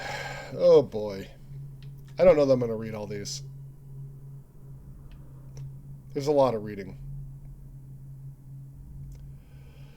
After more than a quarter of a century, I am done with whaling, too broken to continue. I've seen all the corners of the isles and made more coin than most men see in a lifetime, but it's all gone. I've lived through an emperor, watched his daughter take the throne. Fair young empress she was, but slain so young. Everything beautiful comes to die. I've eaten in every port of the known world and sailed in the deadliest waters you can imagine. I've seen the cliffs around Pandyssia. Even the best of it doesn't give me an ounce of joy. The years come back across my dreams as a line of butchered bodies, long, sleek, and singing among the waves under the moonlight, only to be speared by ugly, weather-scarred men who'd knife each other for a good pair of boots. Each year I had less time to come home. My tongue forgot the language of small chatter, and those who lived in the cities thought me odd. My sister Nina hardly knew what to say to me during our visits. When she lost her business to the Lord Regent's crooked barrister, I was 100 miles east of Morley, gaff hand frozen from the sleet as we tracked the first bull whale we'd seen in months. I helped her as much as I could, but Nina died in the early days of the plague. None of it mattered. If I'm jaded and bitter, it's because this industry has taken away my dreams. The world has beaten me.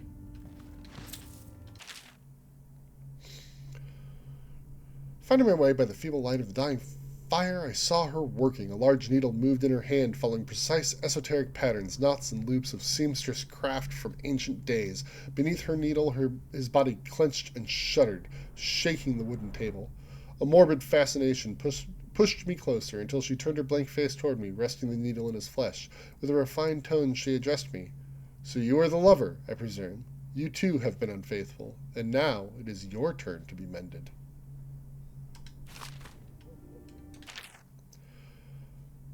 Lord Nathan Bale, shaking with outrage. How dare you, sir? Clothes so in my very home. I should hand you over to the watch, depraved Tivian. Prince Calasar, moving closer. That's a harsh welcome for royalty, my lord. Your daughter treated me with much more hospitality. Alas, she has gone out for the evening, leaving me all alone. Lord Nathan Bale, stammering, studying the younger man before him. What are you doing? Leave this house. Go back to your frozen wasteland, pale rascal. Prince Calasar, smiling coyly, reaching out.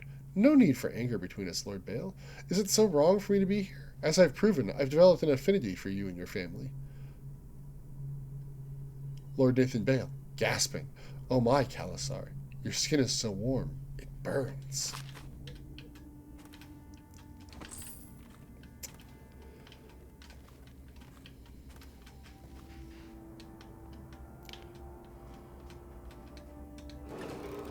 Attention Dunwall citizens. Lady Emily Caldwin was abducted 6 months ago during her mother's terrible murder. Anyone with information leading to the location or return of the daughter of our beloved late Empress is required to speak to the City Watch at once.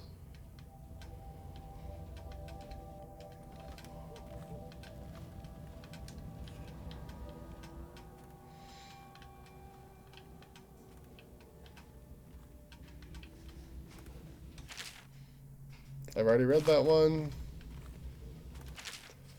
It has been days since our men were dispatched to stash weapons for Corvo in the old sewer. They have not returned, so I can only hope they succeeded in getting the packages delivered. Piero spent considerable time and resources making those things. If I could find a way to mass produce them, the Dunwall Navy would secure its place as the dominant force on the globe. But back to Corvo, can he actually break out of Coldridge? And if so, will he make his way to here? I personally give him odds of 1 in 5.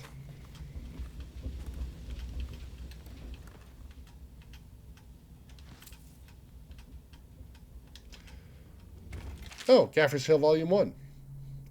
My sister Nina and I left Tivia together, saying goodbye to our aunt, the woman who had raised us since childhood, leaving behind our home city of Yarrow and the cold but beautiful white landscapes we had always known. We boarded a ship for Dunwall. Our parents had left us with a sizable inheritance, and we spent half of this getting to the capital city and establishing a small import shop dedicated to Tivian furs. Once I'd helped Nina establish the business, I was free to pursue my dream. Signing on with a whaling ship was the most exciting thing I'd ever done, and I saw it as a means to an end. Someday I would captain my own crew and eventually own a fleet of similar vessels. With tears in her eyes, Nina kissed me farewell, and I did not see her again for many months.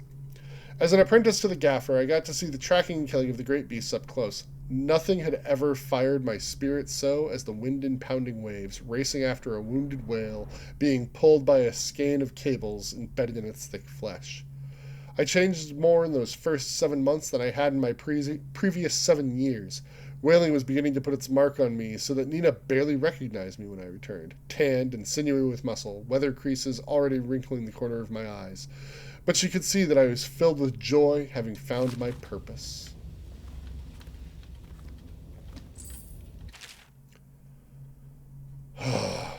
With each of the isles, while each of the isles has some form of naval fleet, none is more envied than that of Bristol, with its long, proud history of great ships and the admirals who command them. Boys come of age in the cities of Bristol, hoping to someday captain such a ship, and family dynasties are made by those captains who track down the infamous pirates or crush seditious uprisings as during the Morley insurrection.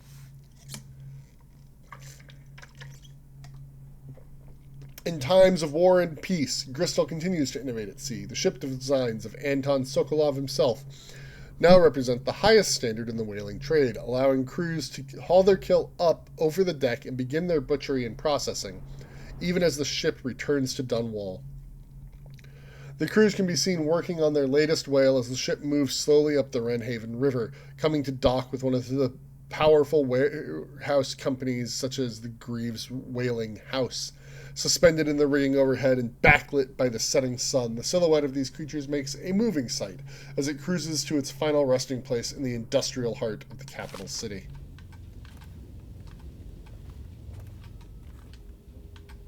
Log entry 1-4. It seems we have moved to a new phase. Martin's improvisations have borne fruit. The former bodyguard has been freed and is en route to the staging location. The Pendleton's voting bloc and my military connections. All we've lacked is the ability to project lethal force in a controlled manner against a previously inaccessible... to the point, we need a man who can kill the bastards for us. Corvo is more than capable of that, I have no doubt. N-bomb. Is this off? Switch. Switch, where the hell is it?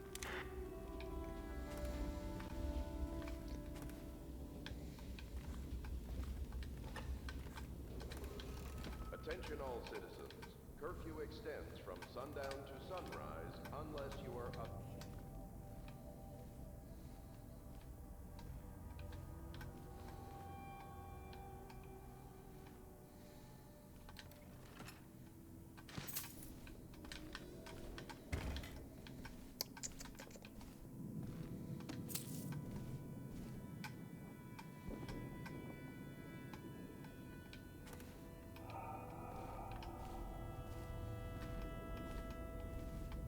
Man, there's a lot of empty bottles, but not very many full ones, huh?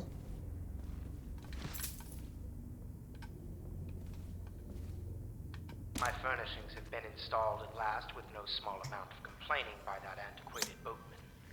The others have no idea what it's like to suffer as I have. Speaking of which... Wallace!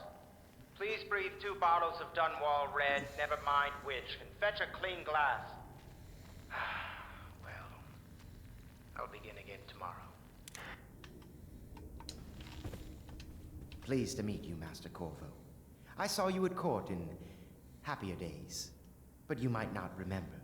I was once a close ally to the Lord Regent, Hiram Burroughs, back when he was just the spy master. He's one manipulative bastard, I can tell you that. Yeah.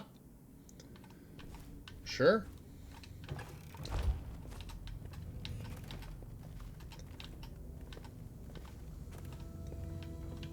Who are you?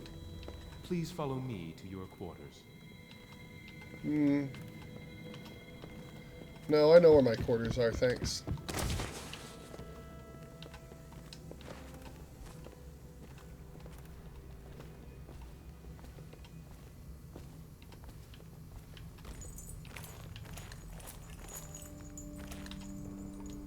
Attention citizens of Dunwall. The Old Port District has been added to the evacuation list. The weeper count for the month of siege has increased. The Lord Regent has decreed that plague ordinances will remain in effect through the month of rain. Stay alert and stay loyal.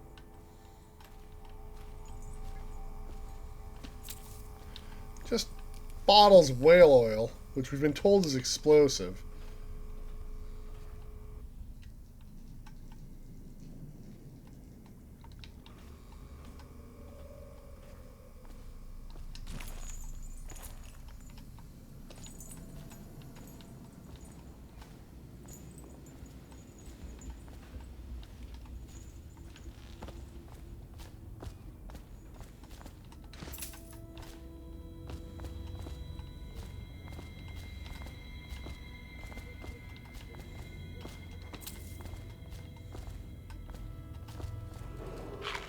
River traffic is forbidden from landing in the distillery district due to risk of infectious contact.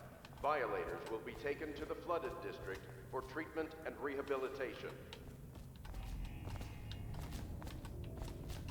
The Admiral served in the Navy under the Empress, but something happened with the Lord Regent that drove the Admiral out. If I understand it right. Admiral Havelock made it very clear that we aren't to carry lamps outside. Okay. Good to have.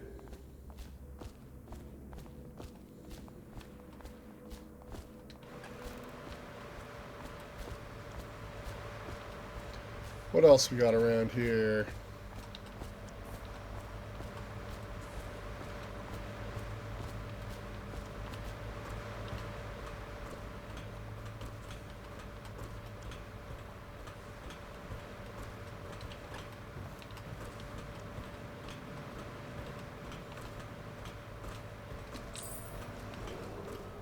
Do not attempt to house or care for a friend or family member who shows signs of blood on their face and chest area.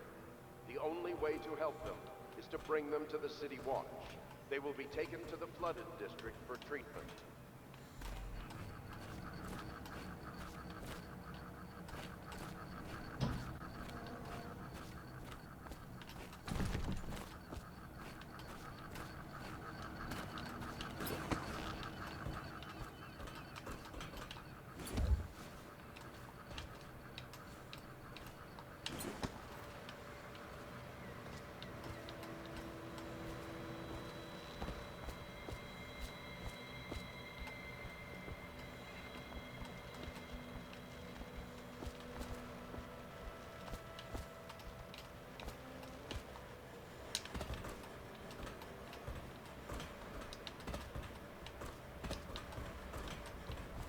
Can climb trains, cannot climb. Attention Dunwall citizens.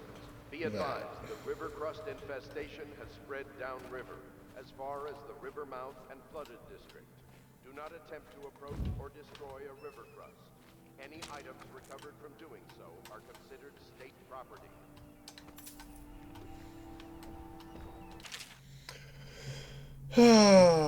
At the Academy of Natural Philosophy, they speak of the Pandician continent as a place of wonder, where all of life has entwined and blossomed across aeons, producing a vibrant ecology unrivaled in the civilized world.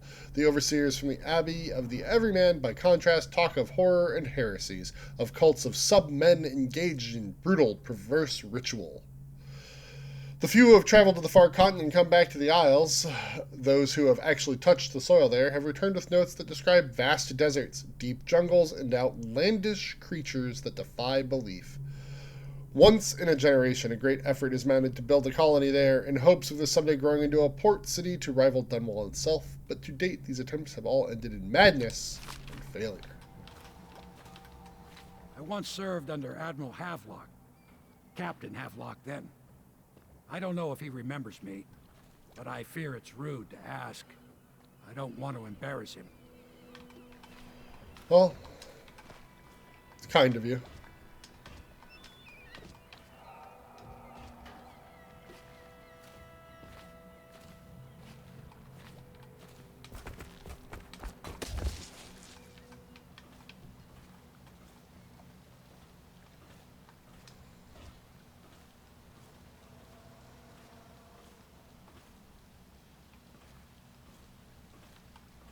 Huh. Well.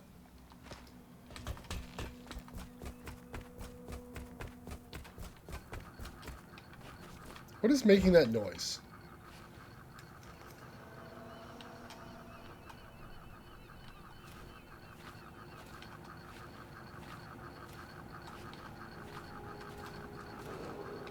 I guess it's this. Lady Emily Caldwell was abducted 6 months ago during her mother's terrible murder. Anyone with information leading to the location or return of the daughter of our beloved late Empress is required to speak to the City Watch at once.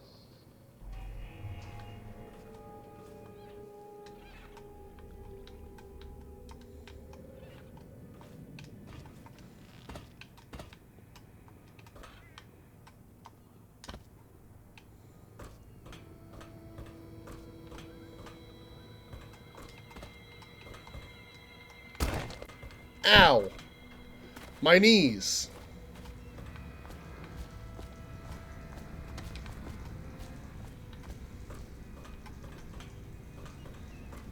Alright, well I found some more cash.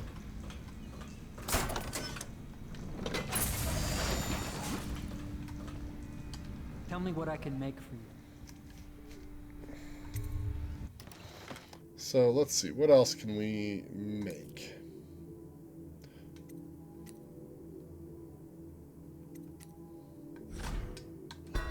Crossbow range. That seems worthwhile.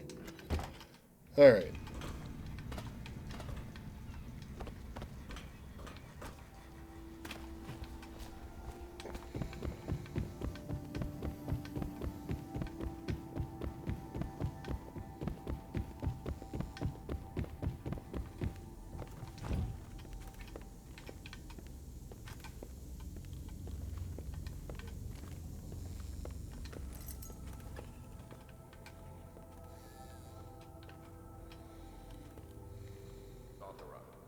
Violators will be subject to interrogation and detained when necessary. This is your room. It was chosen to give you privacy. I understand you'll need your rest. Sure will, boss. Bye. Money. Man, you know, you guys are complaining about not having supplies and money, and yet I just keep finding stuff. Like, have you looked?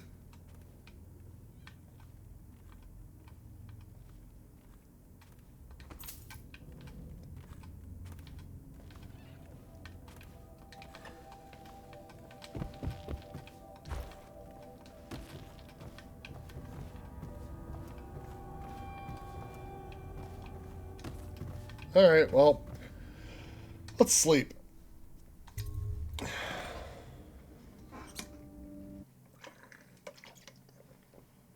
Because this part's important.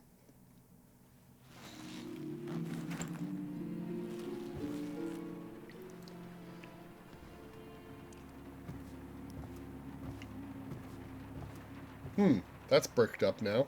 That wasn't bricked up before.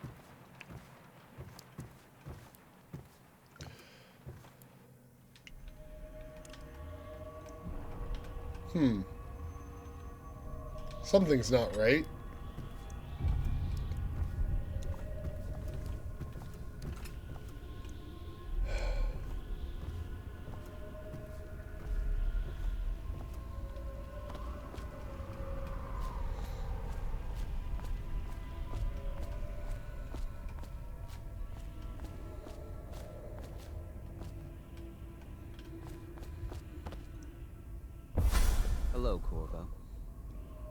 Your life has taken a turn, has it not? The Empress is dead. Her precious daughter Emily is lost somewhere in the city, and you will play a pivotal role in the days to come. For this, I have chosen you and drawn you into the void. Welcome to the void. I am the outsider, and this is my mark. There are forces in the world and beyond the world, great forces that men call magic. And now, these forces will serve your will. Use this newfound power, my gift to you. Come find me.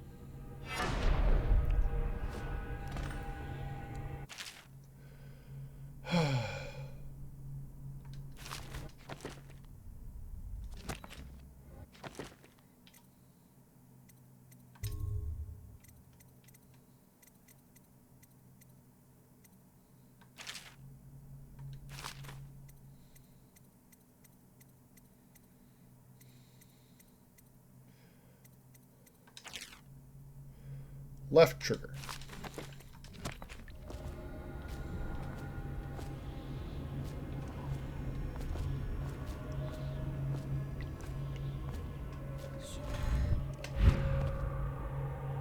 Oh look, it's the Empress. You cannot save her, you cannot save her, you cannot save her, you cannot save her. We're good. Thanks.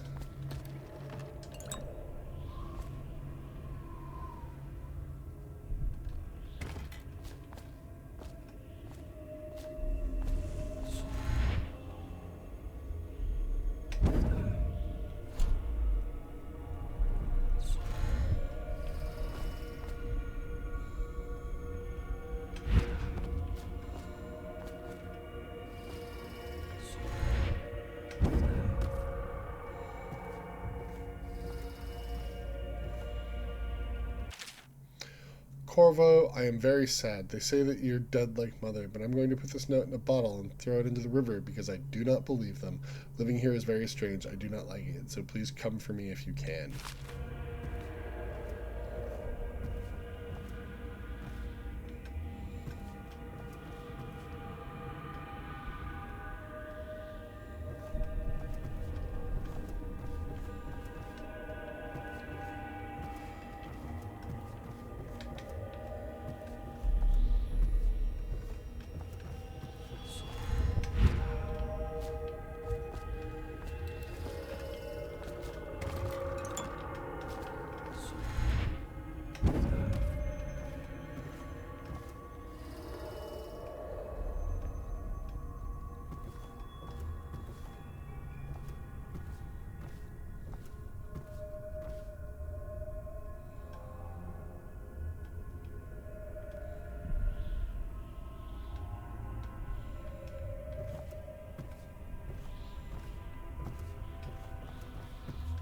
Yeah.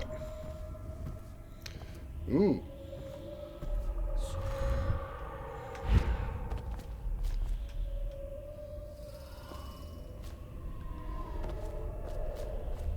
Interesting.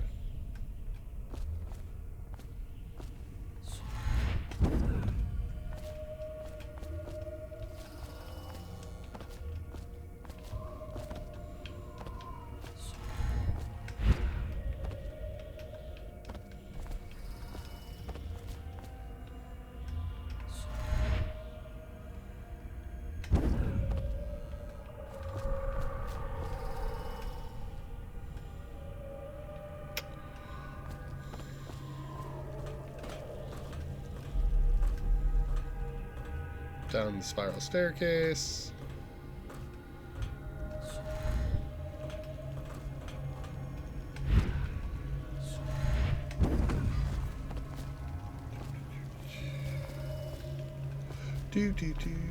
Like, I like the void.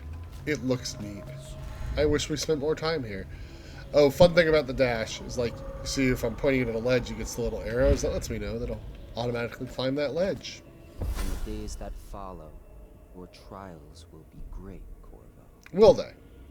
Seek the ancient runes bearing my mark in the lonely places of your world, and at shrines raised in my name. These runes will grant you powers beyond those of other men. Sounds good. To help you find these runes, I give you this. The heart of a living thing, molded by my hands. With this heart, you will hear many secrets, and it will guide you toward my runes, no matter how they may be hidden. Listen to the heart now, and find another rune.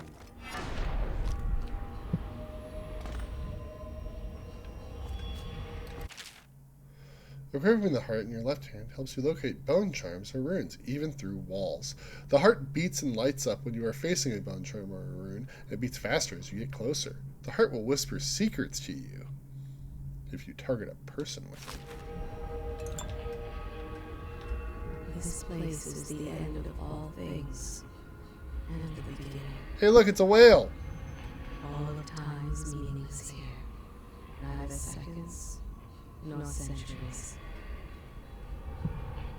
Oh good, it's beating. So who else recognized? And you see the gears in the little window?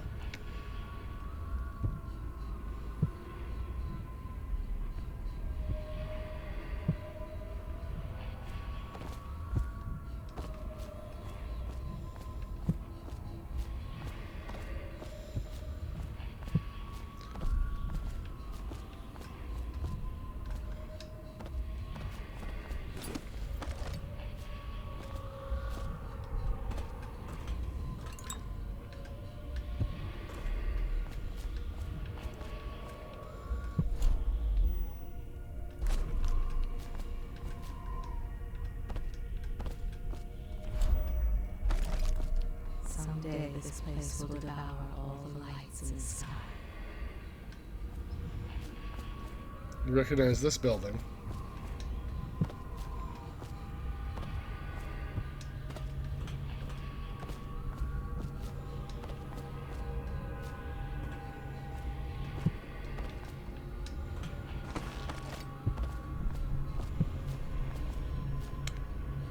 It's down there.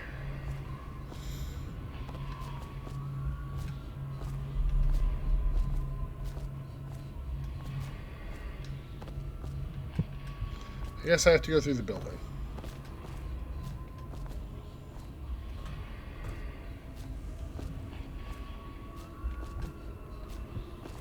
The one who walks here is all things. Cradle songs of comfort and bones gnawed by teeth. Awesome.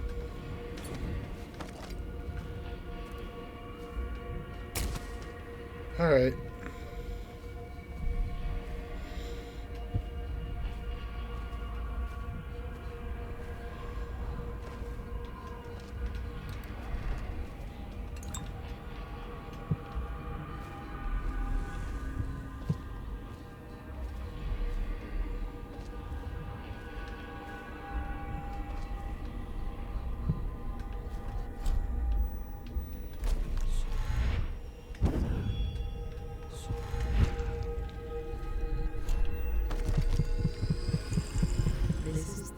From which those who dabble in black arts draw their power. And this place is their doom. I can feel a great age ending. This place is the end of all things, and the beginning.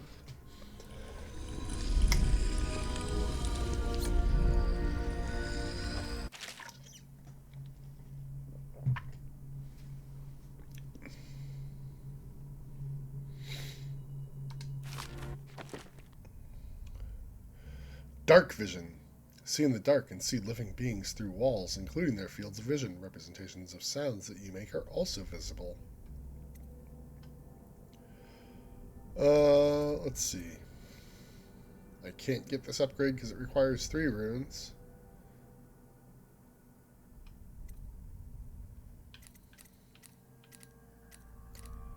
Control animal targets. Control human targets.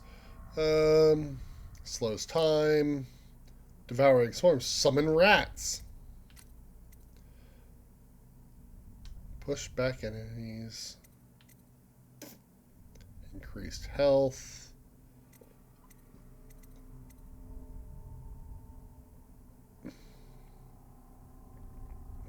Melee fatalities.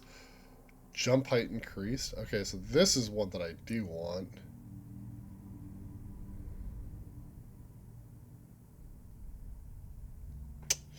There's a lot of awful powers in this game.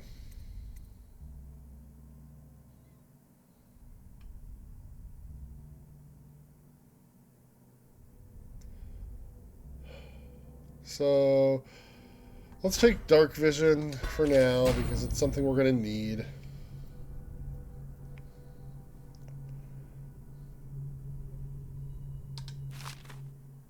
For our stealth run.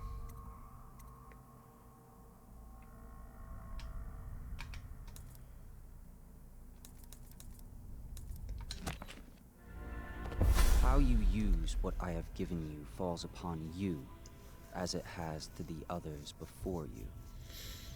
And now I return you to your world, but know that I will be watching with great interest. Sure thing, buddy.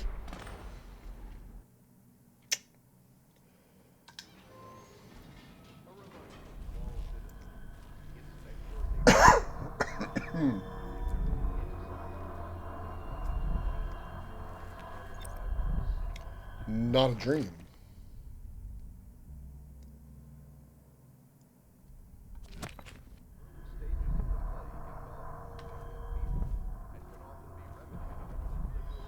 Bone charms.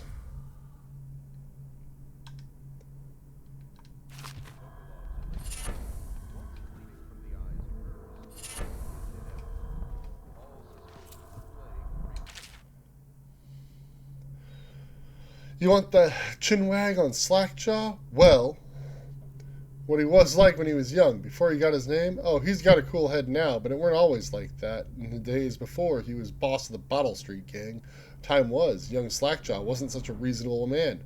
Like most of us, he grew up on the streets, running with a pack of ragamuffins and avoiding the law, pinching whatever he needed. Dark-haired and dark-eyed, smoking a pipe by the age of 10. For them born into the brothels or coming from the orphanages, it was either the gangs or working with the mudlarks, and no one wants that.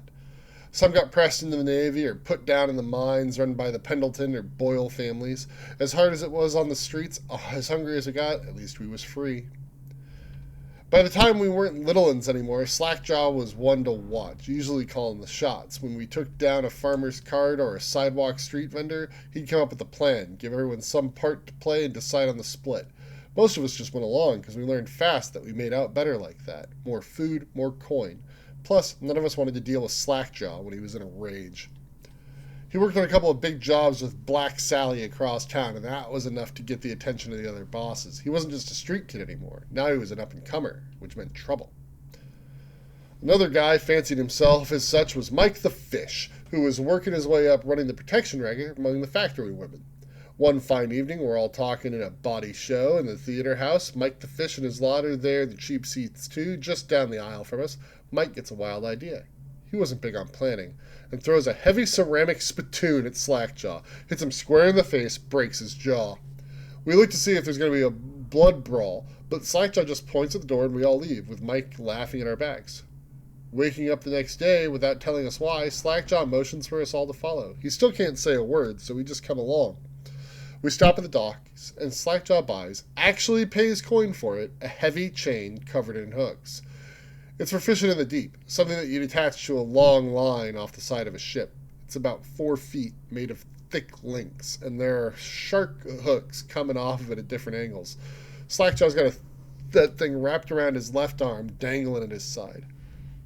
Not sure how he knew where Mike the Fish was staying, but when we reach his girl's house, Slackjaw throws a bottle through the window just like that. It's almost noon. There's a bunch of screaming inside, and Mike pokes his head out, looking wide-eyed and baffled.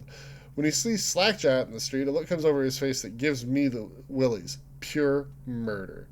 Mike comes out of the side door, bellowing like a blood ox, holding the cleaver, heading straight for Slackjaw. When they come together in the streets, Slackjaw spins, and the shark hooks bite deep into Mike's arm and shoulder. He screams, but Slackjaw holds on to the chain. He's standing there with his jaw broken, clenched tight, with the chain wrapped around his left arm, hook sunk into Mike the Fish, just knifing him as fast as he can. Mike couldn't fight very well, hooked like that and using his left hand, but he was a big guy and it took a lot of stabbing before he went to his knees. Everyone was cheering at first, and then we all went quiet. It just kept going and going. until finally it was just Mike the fish blubbering, crying like a baby, and the sound of Slackjaw's knife. When it was over, and here's the brilliant part, Slackjaw took out a note and stuck it to Mike's face with a nail. It just said, "If you want a job, come to Bottle Street." Slackjaw didn't talk right for a couple of months, but word spreads fast. By the end of the year, once we had a sizable gang going, he sent out letters to the other bosses, telling them that he was running a brand new crew over on Bottle Street. Most of them laughed or beat up the guys who delivered the letters. Green-Eyed Trish even came back missing a thumb, but apparently Slackjaw was expecting that kind of reaction and had a backup plan. A week later, 4 of the bosses were dead. Seemed like a series of unfortunate events, but everyone knew better. One shot dead by the watch while standing in the middle of a meat market, another slipping and falling into the water, out cold. One of the older bosses found in bed with his belly opened wide and a Tivian pear stuffed into his mouth. Still not sure what that meant. And Sheila Barnsworth was found bubbling in a cauldron of hot wax. Slackjaw sent out another set of letters, offers to the underbosses, telling them they'd be treated fair as peers. He even sent Green-Eyed Trish with one of the letters. All of the underbosses accepted. After spilling the guts of his main competition, Slackjaw went in for stabilizing his business, real neat-like, calling in favors, smoothing things over, giving everyone a little bit of coin or drink as a bonus, showing what he could be like as a boss. So everything got quiet, which always makes the boys of the City Watch nervous, of course. Word went out amongst the Royal Spymaster's snitches, the Responsible Citizens Group they called themselves, telling everyone working in a shop or sweeping off the front steps of their homes to keep watchful eyes for Slackjaw and his men, trying to suss out what they were up to and what had just happened. But Slackjaw ain't stupid. He greased a few palms among the shopkeepers and the watch too, telling them that he was in town to stay, that things would be run properly from now on without so much blood. He was finally a real boss, ready to settle into the business of moving whiskey, running the hound fights, and offering up the ladies and the gentlemen of the night, if you take my meaning. Then the plague came. At first, it seemed like a good thing. A few people got sick, and everyone wanted to buy those potions from Sokolov or Piero, health elixir, or spiritual remedy, they call them. Slackjaw told me he saw an opportunity. We already had an old whiskey factory with a still where we could water the stuff down and sell it discounted. Doing the same with Sokolov's elixir was a smart plan.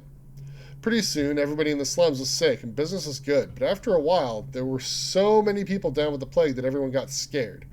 Everybody started acting real nasty, and everything fell apart. When people can't work, they don't have the coin for elixir, watered down or pure.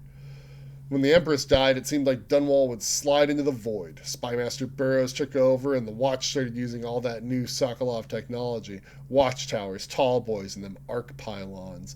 They put up a wall of light across Clavering Boulevard and cracked down hard. But Slackjaw surprised us again. Instead of leaving town on a boat bound for Morley or one of the other isles, he stayed and kept it all together. We get as much elixir to fight off the plague as the City Watch with their taxes and rations, and that's kept us alive, so far.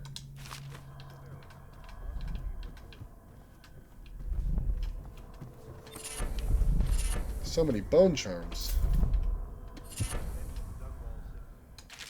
Oh my gosh, there's so many things to read. Whew.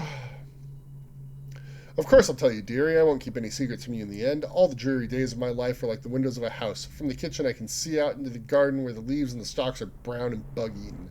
You can see a little lump of dirt where something was wrapped in a blanket and laid to rest along the rows of twisting vines. The front room looks out into the street where the neighbors are all setting fire to their homes, barricading themselves inside, warm and snug, dearie. Don't forget about the bedroom either. It sees into a dreary alley where hooligans are playing a game with an old man. The first 2 are hitting him with sticks, and the girl with them is kicking at his dry old ribs. Oh, to have those bones to boil in a pot. No one lives in my house anymore, dearie. No one you'd want to meet. When I lived there with my husband, we were fine people. Vera more. Everyone would say your house is as grand as Boyle Manor. Better even. Your dinners were lavish and your parties are the best. When that young Sokolov came to paint my portrait, I was nearly still in my prime. Radiant, he said, and he was just barely a man, so young, painting all the best people across the land. Everyone wanted a portrait by his hands, all my friends. I was the only one, dearie, wet with his paint, glistening on the canvas for a pretty coin. But it wasn't all parties and paintings. My husband and I weren't always at home. No, we traveled together, he and I, to the far ends of the Isles, beyond even, all the way to the red cliffs of Pandysia, to dig in the rock and crawl through the caves, holding up candles and squinting at the walls. Many precious things we came upon, but none so precious as the boy with the black eyes, dearies. All those marks and bones, carved so deep and polished so bright. I brought the old bones home, hid them from my dear husband, and then I learned to boil them and carve them myself. They made such good presents, dearie. The little mute boy took them home, he loved them so. All the time he came back with new bones for me, holding them up so I could see it in his eyes, even though his tongue was still. Granny, his eyes would say to me, carve those bones for me. Make me another present. And he went so far, all the way to Dunwall Tower, the royal headsman himself now. My little mute boy and his shiny, shiny sword. Better bones were what I needed, you see. Better bones to carve and polish, scrape and gleam. My dear old husband was always tired. I made him soup, and then he was sick. Better bones was all. For my little mute boy, carved in the name of the one with the black eyes. And after my husband was gone, giving away his birthday gifts, I didn't want to live there anymore. So now I'm old and don't have many to give my presents to. It's sifting through the garbage for Granny Rags and feeding the little birdies that gather at my feet. No one wants to have tea, dearie, especially those rude louts on Bottle Street, Slackjaw and his boys, always meddling with an old woman just trying to make her way. In the end, we'll be together with him, you and me in the dreary night with stars above and below. Always the one with the black eyes, dearie. Okay.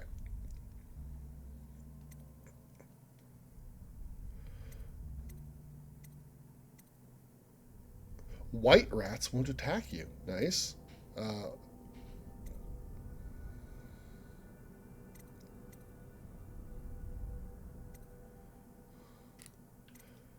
Alright, well, we'll do this one. We'll make white rats our friend, and we will become blast resistant, and we'll probably find more soon. Oh, yeah. Look at that. Oh my goodness, there's so many things.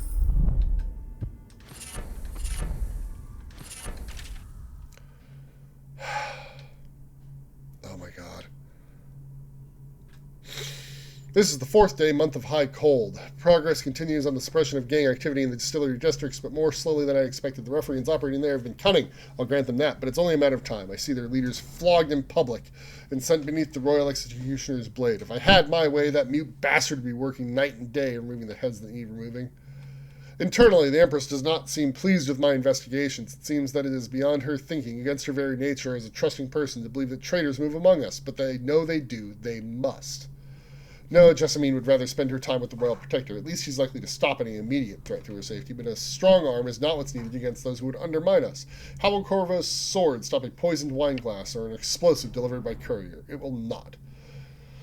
There are many threats around us, threats requiring meticulous efforts to police. Young Lady Emily is undisciplined, I'm afraid. Here within Dunwall Tower, she receives instruction from the finest tutors known in the Isles, yet her mother spoils her, and she spends most of her time lost in imagination, wasting her time drawing or asking Corvo to teach her to fight with wooden sticks. The girl might rule the Empire someday. Every moment spent at play is a moment wasted. Ah, we have an idiot. Shoring up security for the main gate leading into Dunwall Tower has been another pet project of late. To think that back in the day, Emperor Caldwin left it open to the public during the day, allowing anyone to come and go as they please. As if it were up to me, I'd seal off access to the streets entirely.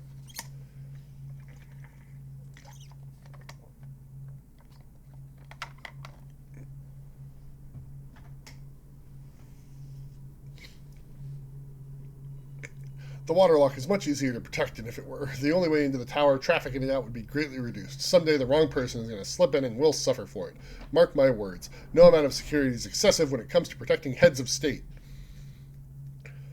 The Empress also disapproves of my plans for the Sokolov devices. Sokolov himself has no interest in security, of course, but he's vain and therefore keen to see his inventions deployed in any fashion. This wall of light he's been tinkering with has promise. In any case, at least I was able to convince the Empress to upgrade the pistols carried by the officers of the watch. Why do I worry so when no one else seems to care? If I ever fall asleep, will it all sink into the ocean?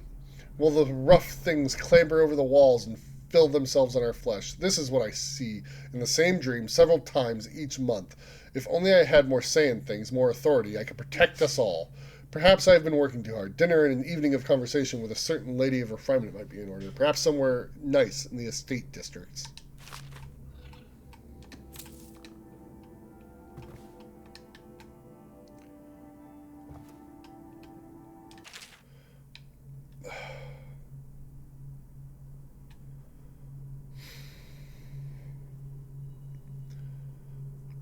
For over a year now, I've lived away from the Abbey, without the company of my overseer brethren or the guidance of the blind sisters of the oracular order. Days have passed with me sleeping in the dens of cut-purses, murderers, and worse, and the nights have seen me prowling through the worst alleys and wretched corners of Dunwall. I've taken my meals with killers. At times I've ventured beyond the city walls, meeting in forgotten graveyards and the outlying ruins, frequented by those of ill means. My beard is growing long, and I wear the wretched clothing and bits of boiled leather favored by the Bottle Street and Hatter gangs, and by these rough men and women who make their trade knifing others in return for coin. My hands have run red with blood, it's true, but I have selected my targets with care, choosing among those criminals and heretics who were not fit to live, executing them justly, and using their deaths as a mean of building my reputation. So far, this trick has allowed me to make my name among my murderous colleagues without taking the lives of the innocent. My goal is singular. I must impress the assassin named Dowd in order to get close to him. Of all the practitioners of black magic we have tracked, none concern the Abbey as much as Dowd. It is said that his mother was a witch from one of the archipelagos off of the Pandician coast, taken captive by pirates venturing far from the Isles. According to the legend, by the time the ship returned, the captain was dead and the witch controlled the crew, with Dowd still in his shadow in her belly. The earliest stories tell of a gang killer without mercy, moving among the shopkeepers and city watch officers of Dunwall like a reaper through wheat. Then a period of silence followed. Years, we now believe, he spent traveling the Isles, studying anatomy and the occult in the great halls of learning and in the hidden basements frequented by fellow dabblers in the forbidden arts. Dowd is even purported to have spent a winter in the Academy of Natural Philosophy itself, and for a time, before a schism developed, he counted the Brigamore witches among his allies. All the while he honed his craft, and it is during this time that we believe he began to consort with the outsider. New reports emerged of dusky-skinned assassin paid by the elite to eliminate their rivals in Dunwall and other major cities across the Isle. Those who saw him and lived numbered in the handful, but all of them reported something strange. He appeared and vanished like smoke. From a nearby rooftop he gestured, and the noblewoman stumbled from her balcony, falling to her doom on the cobblestone below. Most recently, as this new threat of plague has risen in Dunwall, Dowd has been seen leading a gang of men in dark leather, dressed as factory whalers in their vapor masks. They seem loyal beyond comprehension for one so unworthy, leading me to wonder if his magic is dedicated to lulling their minds and enslaving them.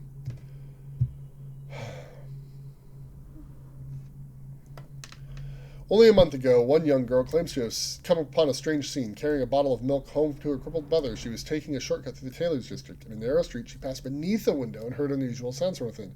Pushing aside the ratty curtain, the girl saw into the abandoned apartment, used by miscreants for gambling and trading haberweed. An occult shrine had been erected against the far wall, which she recognized from the teachings given her by her local overseer. A man she described as resembling Dowd was kneeling before the shrine, muttering to an unseen spirit as if in argument. He took a carving made of pale bone from the altar before him, and lights all went out in a gush of unclean wind. Quiet as a field mouse, she slipped away, running until she reached home. There can be no doubt. Dowd is an agent of the outsider, and must die. For there is no limit to the evil this man might do. This is my solemn oath and the great purpose of my life. Until Dowd is a dead and his corruption has been purged from the world, I will continue to move among the depraved, winding my way towards him. I will not drop my guise or don my overseer's mask again until Dowd breathes no more. Alright, more bone charms. What else did we get?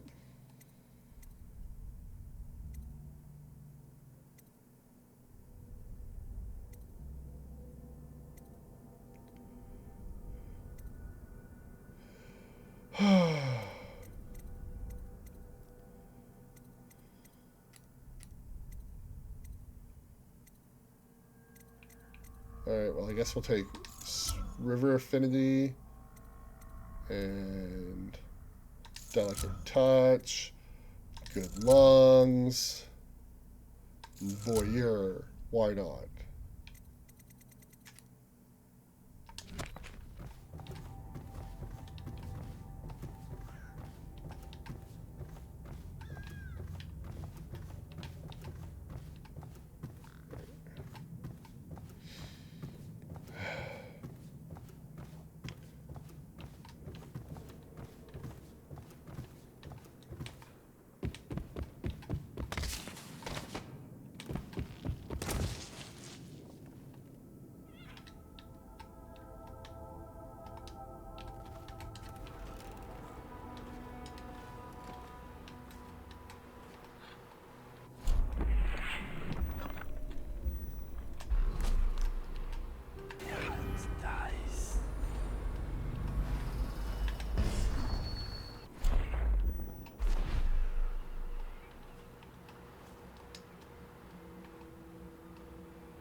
citizens of Dunwall, the Old Port District has been added to the evacuation list.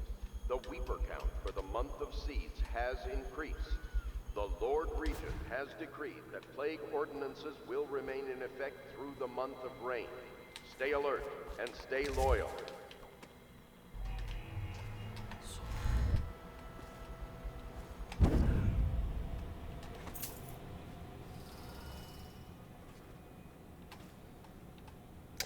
Well,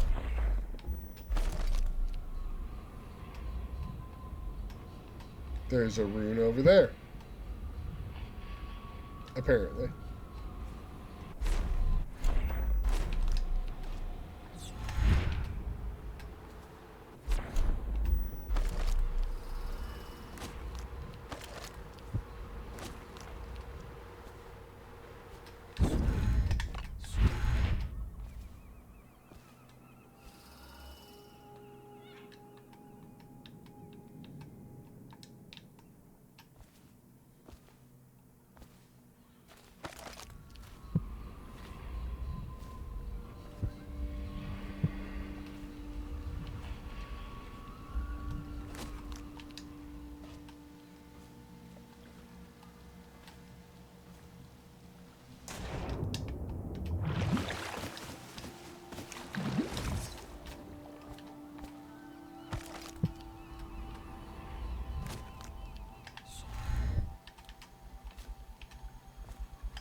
All right.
Elementary sums.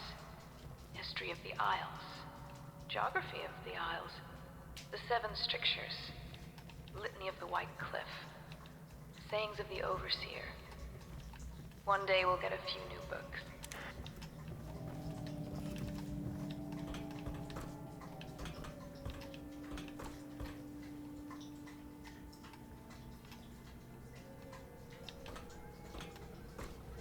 I don't know that I want to read any more books.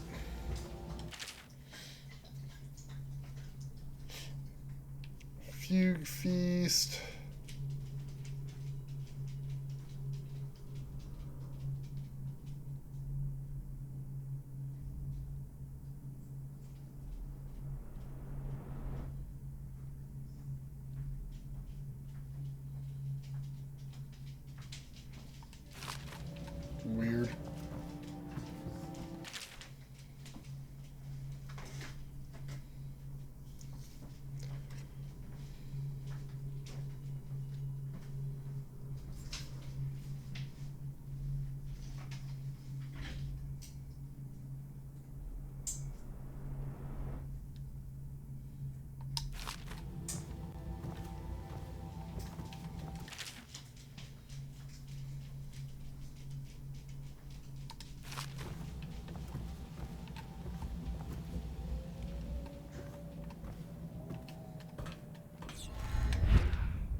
Attention Dunwall citizens. River traffic is Well, forbidden from landing in the Distillery District due to risk of infectious contact. Violators will be taken to the Flooded District for treatment and rehabilitation. Did I clear space for Samuel then? If you like, but he won't use it. Why? He can't sleep in regular beds anymore, or that's what he says. Says he was in the Navy too long. Can you believe it? Oh. That pile of wood out there? It's a hovel he built from an old rowboat. Where does Admiral Havelock find these people, I wonder?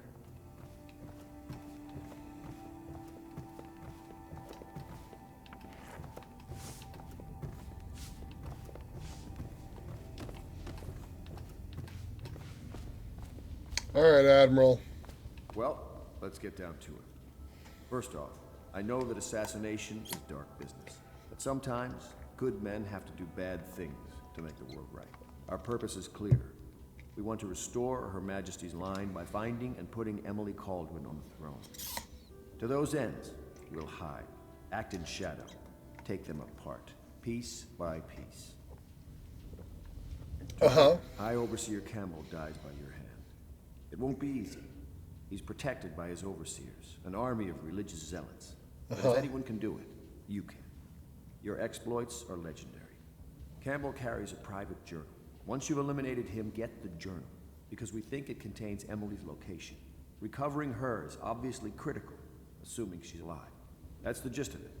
Remember our cause and strike true. We're counting on it. Sure thing. Another thing. Campbell is holding a former overseer by the name of Martin. He's one of us, and if you manage to find him, give him whatever help you can. He's a master strategist, and he got caught working for our cause. It'd be good to have him back here at the Hound Pits. What you've read here is the truth. Regardless of what you'll hear from the authorities who rule over us, it is not a matter of coincidence that the former royal spymaster is the one who stepped in when the late Empress fell. We, who will remain nameless, believe that these events are interconnected. The signs of oppression are all around us. The so-called designs, originally intended to provide light and warmth in our homes, have been turned against us as a means of inspiring fear and controlling our movements through the city. And where did this plague originate? Some say it was imported. A wild theory? Perhaps. One of our members risked her life to obtain an internal report from the government, which we will be printing and sharing soon, called The Exquisite Tallboy, extolling the virtues of this newest member of the City Watch. To those in the streets below, these virtues are horrors, spread by stilted thugs who rain down fire on the sick and the poor. To these eyes, the Tallboy is another government bully, armed with incendiary devices, thickly armored and standing high overhead, looking down at the common people of the city. We do now know that the Tallboys are heavily drugged, imbibing a substance that renders them resistant to pain, but also dulls whatever empathy they might normally possess. Exquisite? We think not. Copy these words and share them with your neighbors. And remember, when the tides are lowest, the truth will be revealed.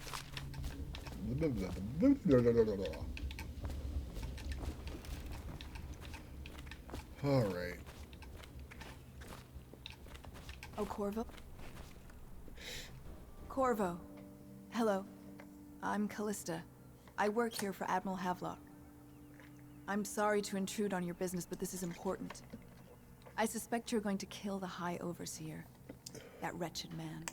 There's really no reason for you to listen to me. But my uncle, Jeff Kernow, still serves as captain in the City Watch. But he's a good man, and my only family. The chatter in servant circles is that Campbell just took delivery of an exotic poison. And I think I know why. My uncle's not corruptible like the rest of them. Campbell is going to poison my uncle. Do you think you could protect him? You used to do that, right? Before you had your current profession. Before you became an assassin.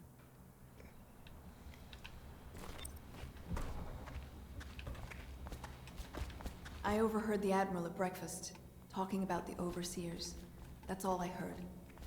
And I think it's better if I don't know too much about what you people are doing.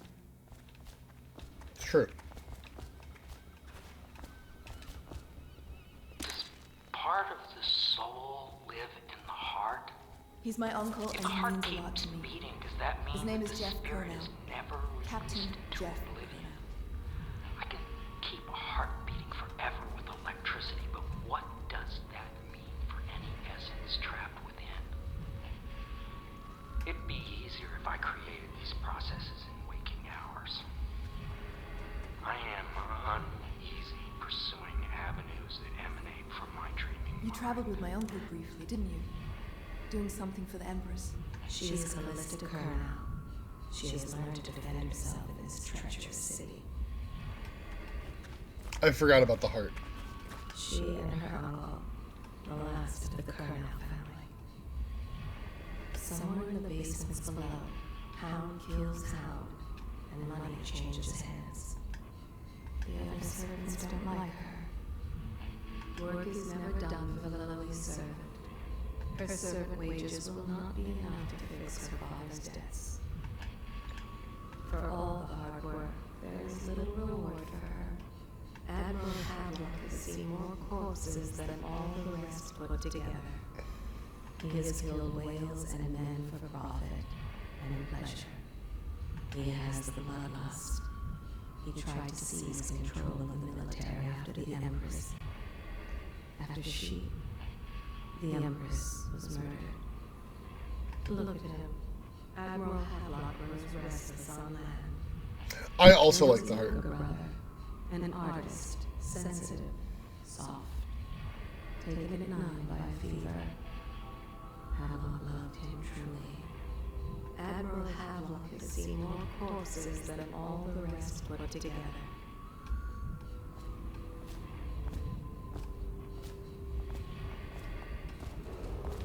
Attention citizens of Dunwall. The Old Port District has been added to the evacuation list. The weeper count for the month of siege has increased. The Lord Regent has decreed that plague ordinances will remain in effect through the month of rain.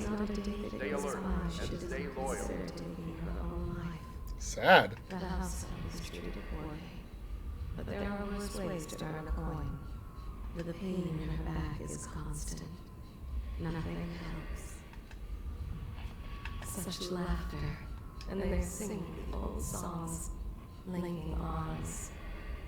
But that was from a happier time. She hides her hands. They are raw and scarred from the washing. Deals are made here, sometimes under the influence of wine, and sometimes the influence is the point of a knife. The common woman, she fears the abbey and the plague. She is a seamstress in a shop frequented by the wealthy. Before the sun rises, they toss any casualties into the river.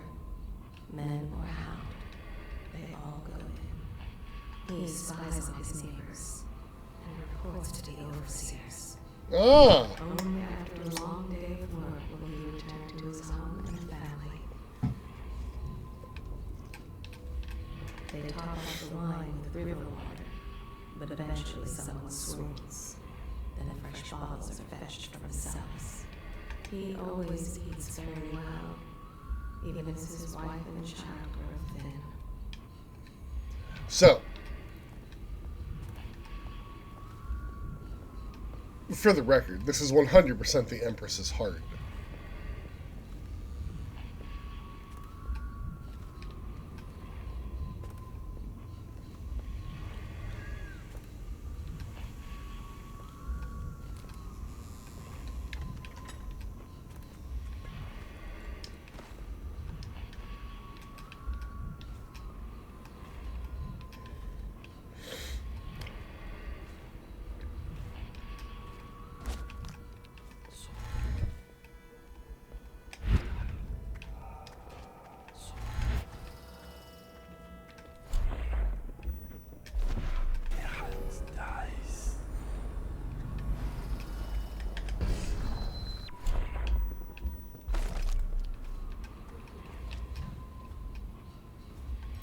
So there's an interesting thing about the heart, as I recall, which is that Each and every night the black-eyed outsider visits upon Piero's dreams.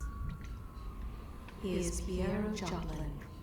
Even now he visualizes the next invention. Astonishing. I wish you could see it too. Poor Piero. His elixirs have cured so much for so many, but they cannot cure his brain fevers.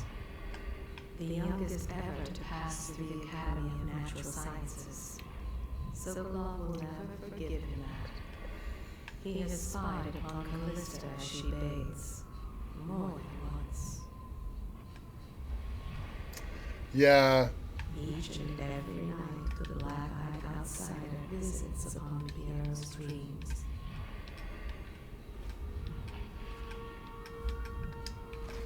So, here's what I recall about the heart. It basically will always tell you the worst thing about any people you pointed at.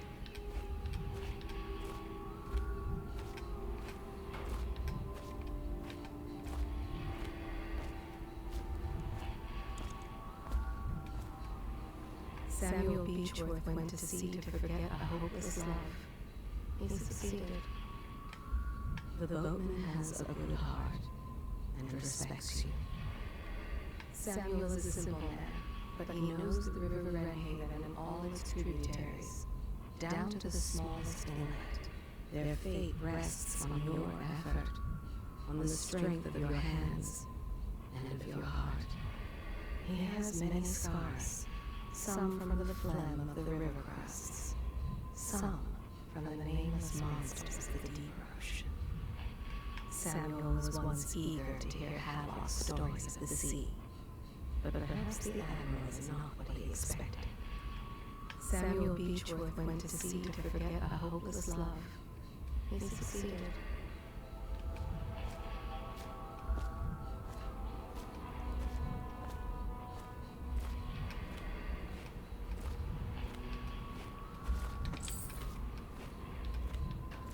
So, as I was saying,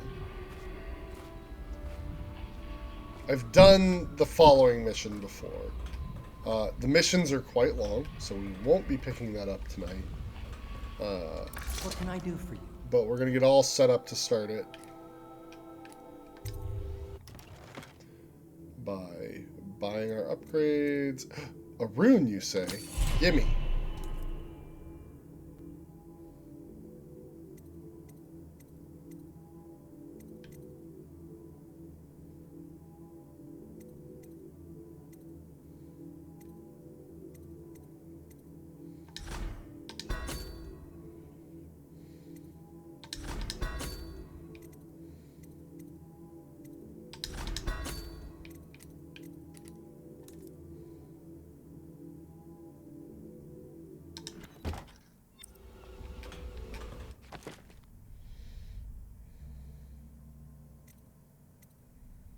I need one more rune to upgrade Blink.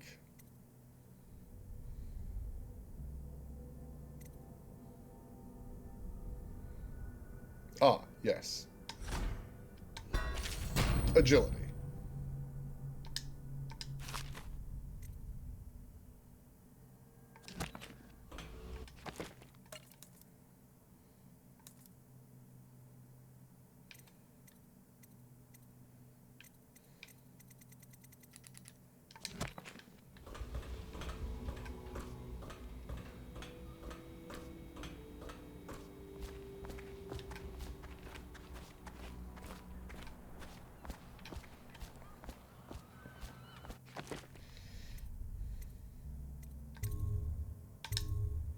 Save our game.